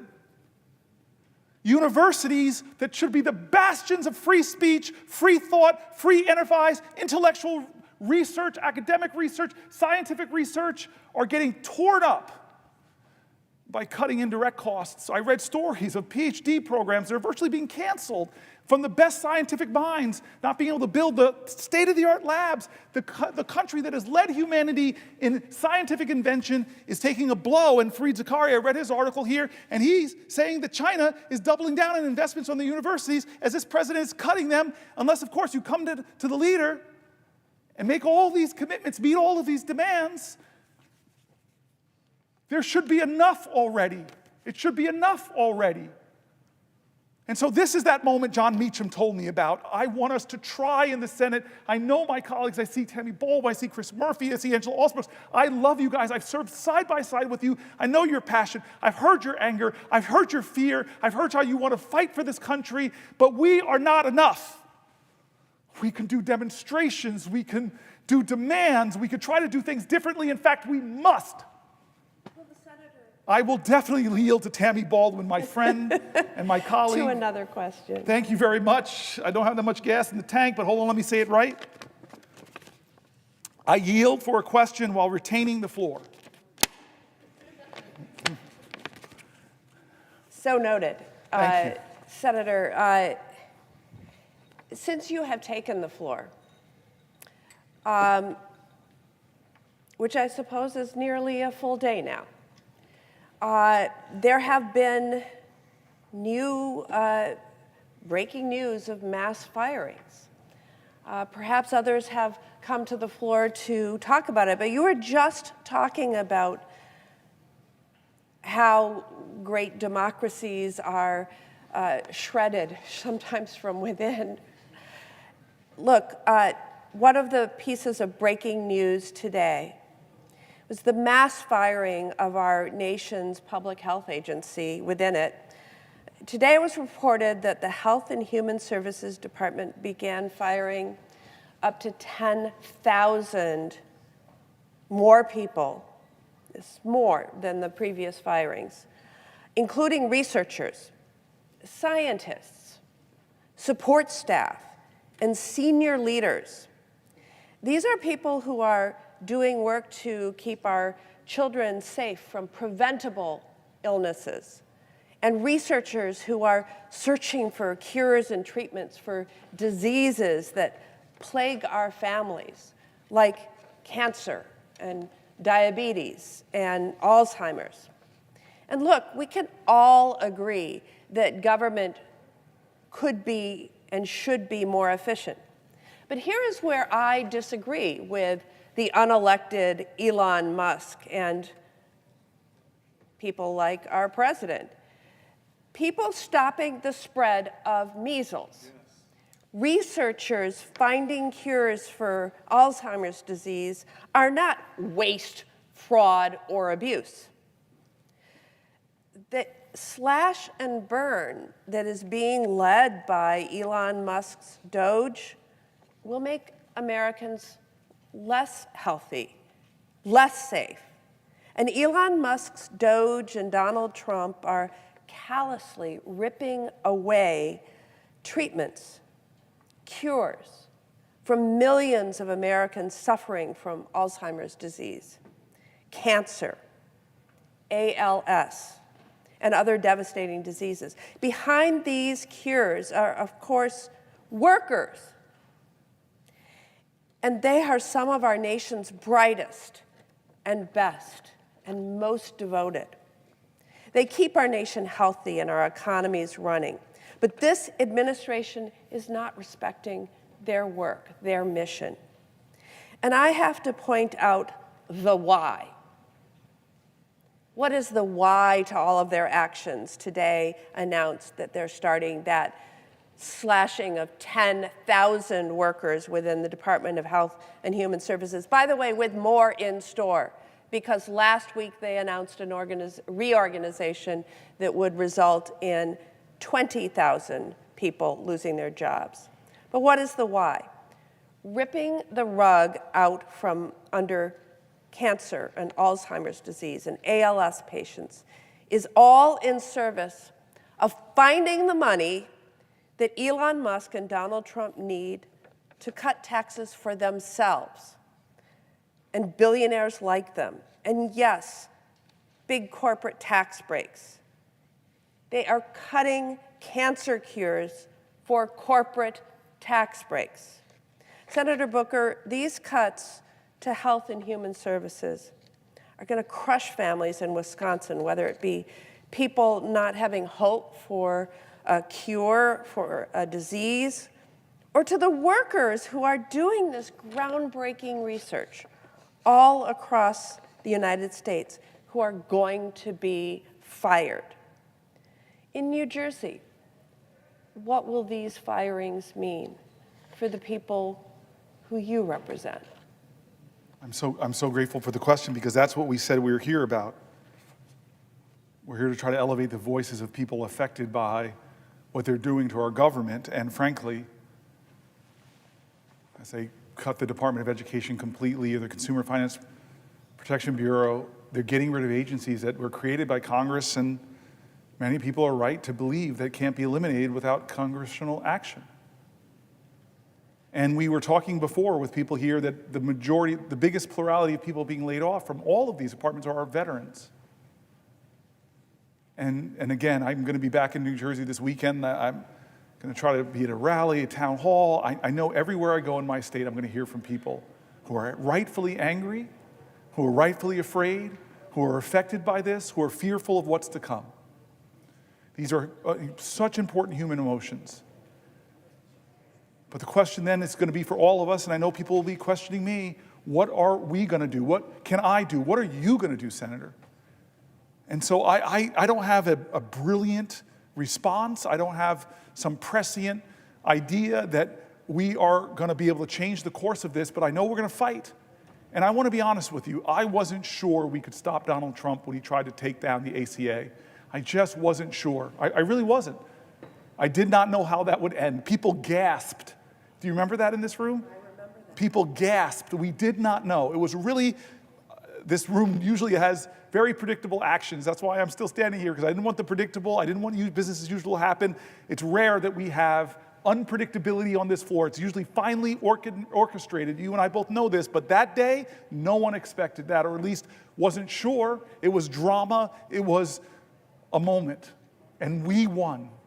And I want to tell you this, I said this earlier, when I say we won, I don't think there's one senator here and the 99 others that convinced John McCain of his vote. I know who did, though, Arizonans who stood up, who spoke up, and demanded more from their leadership, not to hurt people, not to hurt folks who needed that health care, not to hurt folks with pre-existing conditions, not to hurt children. So I am one of these people who wants to learn from our history. I want to stand here today and tell you I'm going to do everything I can. I'm willing to go to some lengths. But I am inadequate. You are inadequate. We're senators with all of this power, but in this democracy, the power of the people is greater than the people in power. This is a moral moment that more Americans need to stand up and say enough is enough. I'm sorry. The civil rights movement wasn't won because of just a few black folks who stood up and were really articulate. No, they called to the conscience of this country, and the country responded. And it was a rainbow coalition that said, this ain't who we are in America.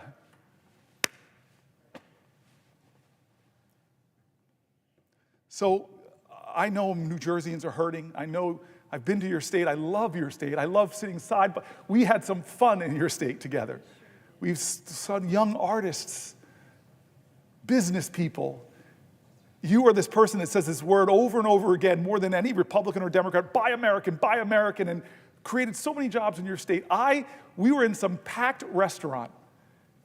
People packed, not to see me as a special guest, but to listen to your story. You are a trailblazer too in this Senate.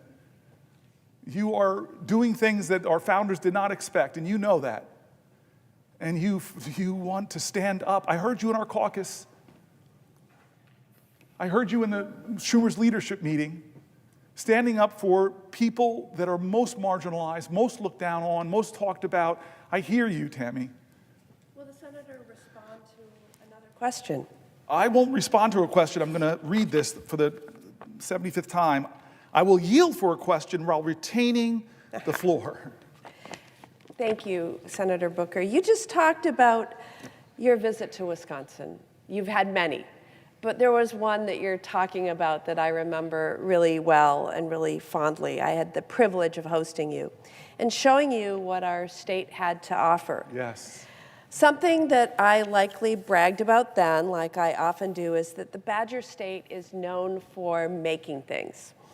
While I know you don't indulge in all of the things that we do make, because of course we have our iconic products like Yes. beer and brats and cheese, but we also build motorcycles and big industrial ships and engines that power our Navy and so much more. People will give a ship. That's right. Make one too. Yes. Build them. And of course, behind it all is our workers, as you were just talking about. And whether they are in a marsh harvesting cranberries, we're #1 in cranberry production. We're in the top country. 5 in New Jersey. I know, but we're #1. Not that I'm competitive here. Or whether we're on a foundry floor, or whether that worker is on an assembly line, workers are what make our economy go round. And so naturally, they are the ones we should be prioritizing in all of our policy. But that's not what this administration is doing.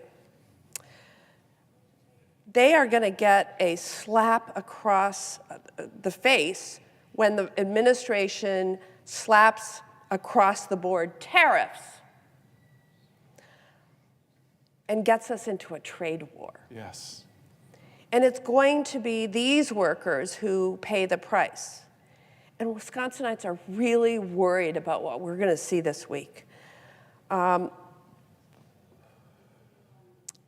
They worry about their businesses.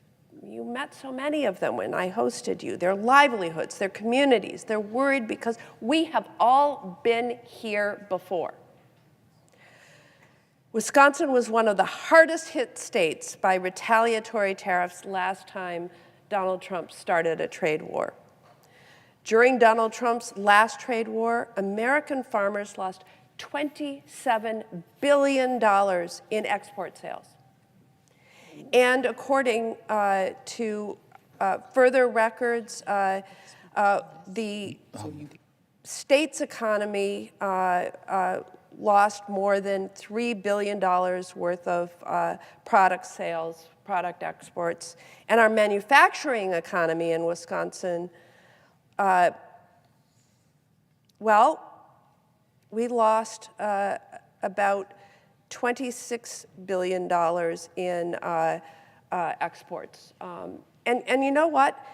The exports that Wisconsin manufacturers make is supported by more than 460,000 jobs. And our agricultural economy is supported by 350,000 jobs. And so a trade war would be devastating to the workers of Wisconsin. And then the prices. People have been struggling with the high price of things in grocery stores, at gas stations. A number of our business leaders have spoken out about the impending tariffs. Arian's company in Brillion, Wisconsin, which makes outdoor power equipment like snow blowers, told Reuters News that policy whiplash in this arena is making it difficult to plan, especially as price hikes are likely in the works. And Roden Echo Valley in West Bend told one of our media outlets, WTMJ4, that, and I quote, "I don't like this tariff business. It's going to be on the backs of farmers because we have to depend on the world to export our commodities." He highlighted the dependency of the dairy industry on global trade, noting that 15 to 20% of dairy products are exported. And if we lose, I quote again, 15% of our markets for dairy, it's going to be absolutely devastating. We've seen this before. Again, in service to a big tax break for billionaires and corporations. But to my esteemed colleague from New Jersey, thank you for visiting the state of Wisconsin. And I want to ask what the impact would be in New Jersey. What would President Trump's tariffs mean for the workers of the Garden State? I love that you focus it there, because that's who President Trump made promises to in my state. That things are bad with this economy because it's not serving people who are working every day. Promised that he would make things better.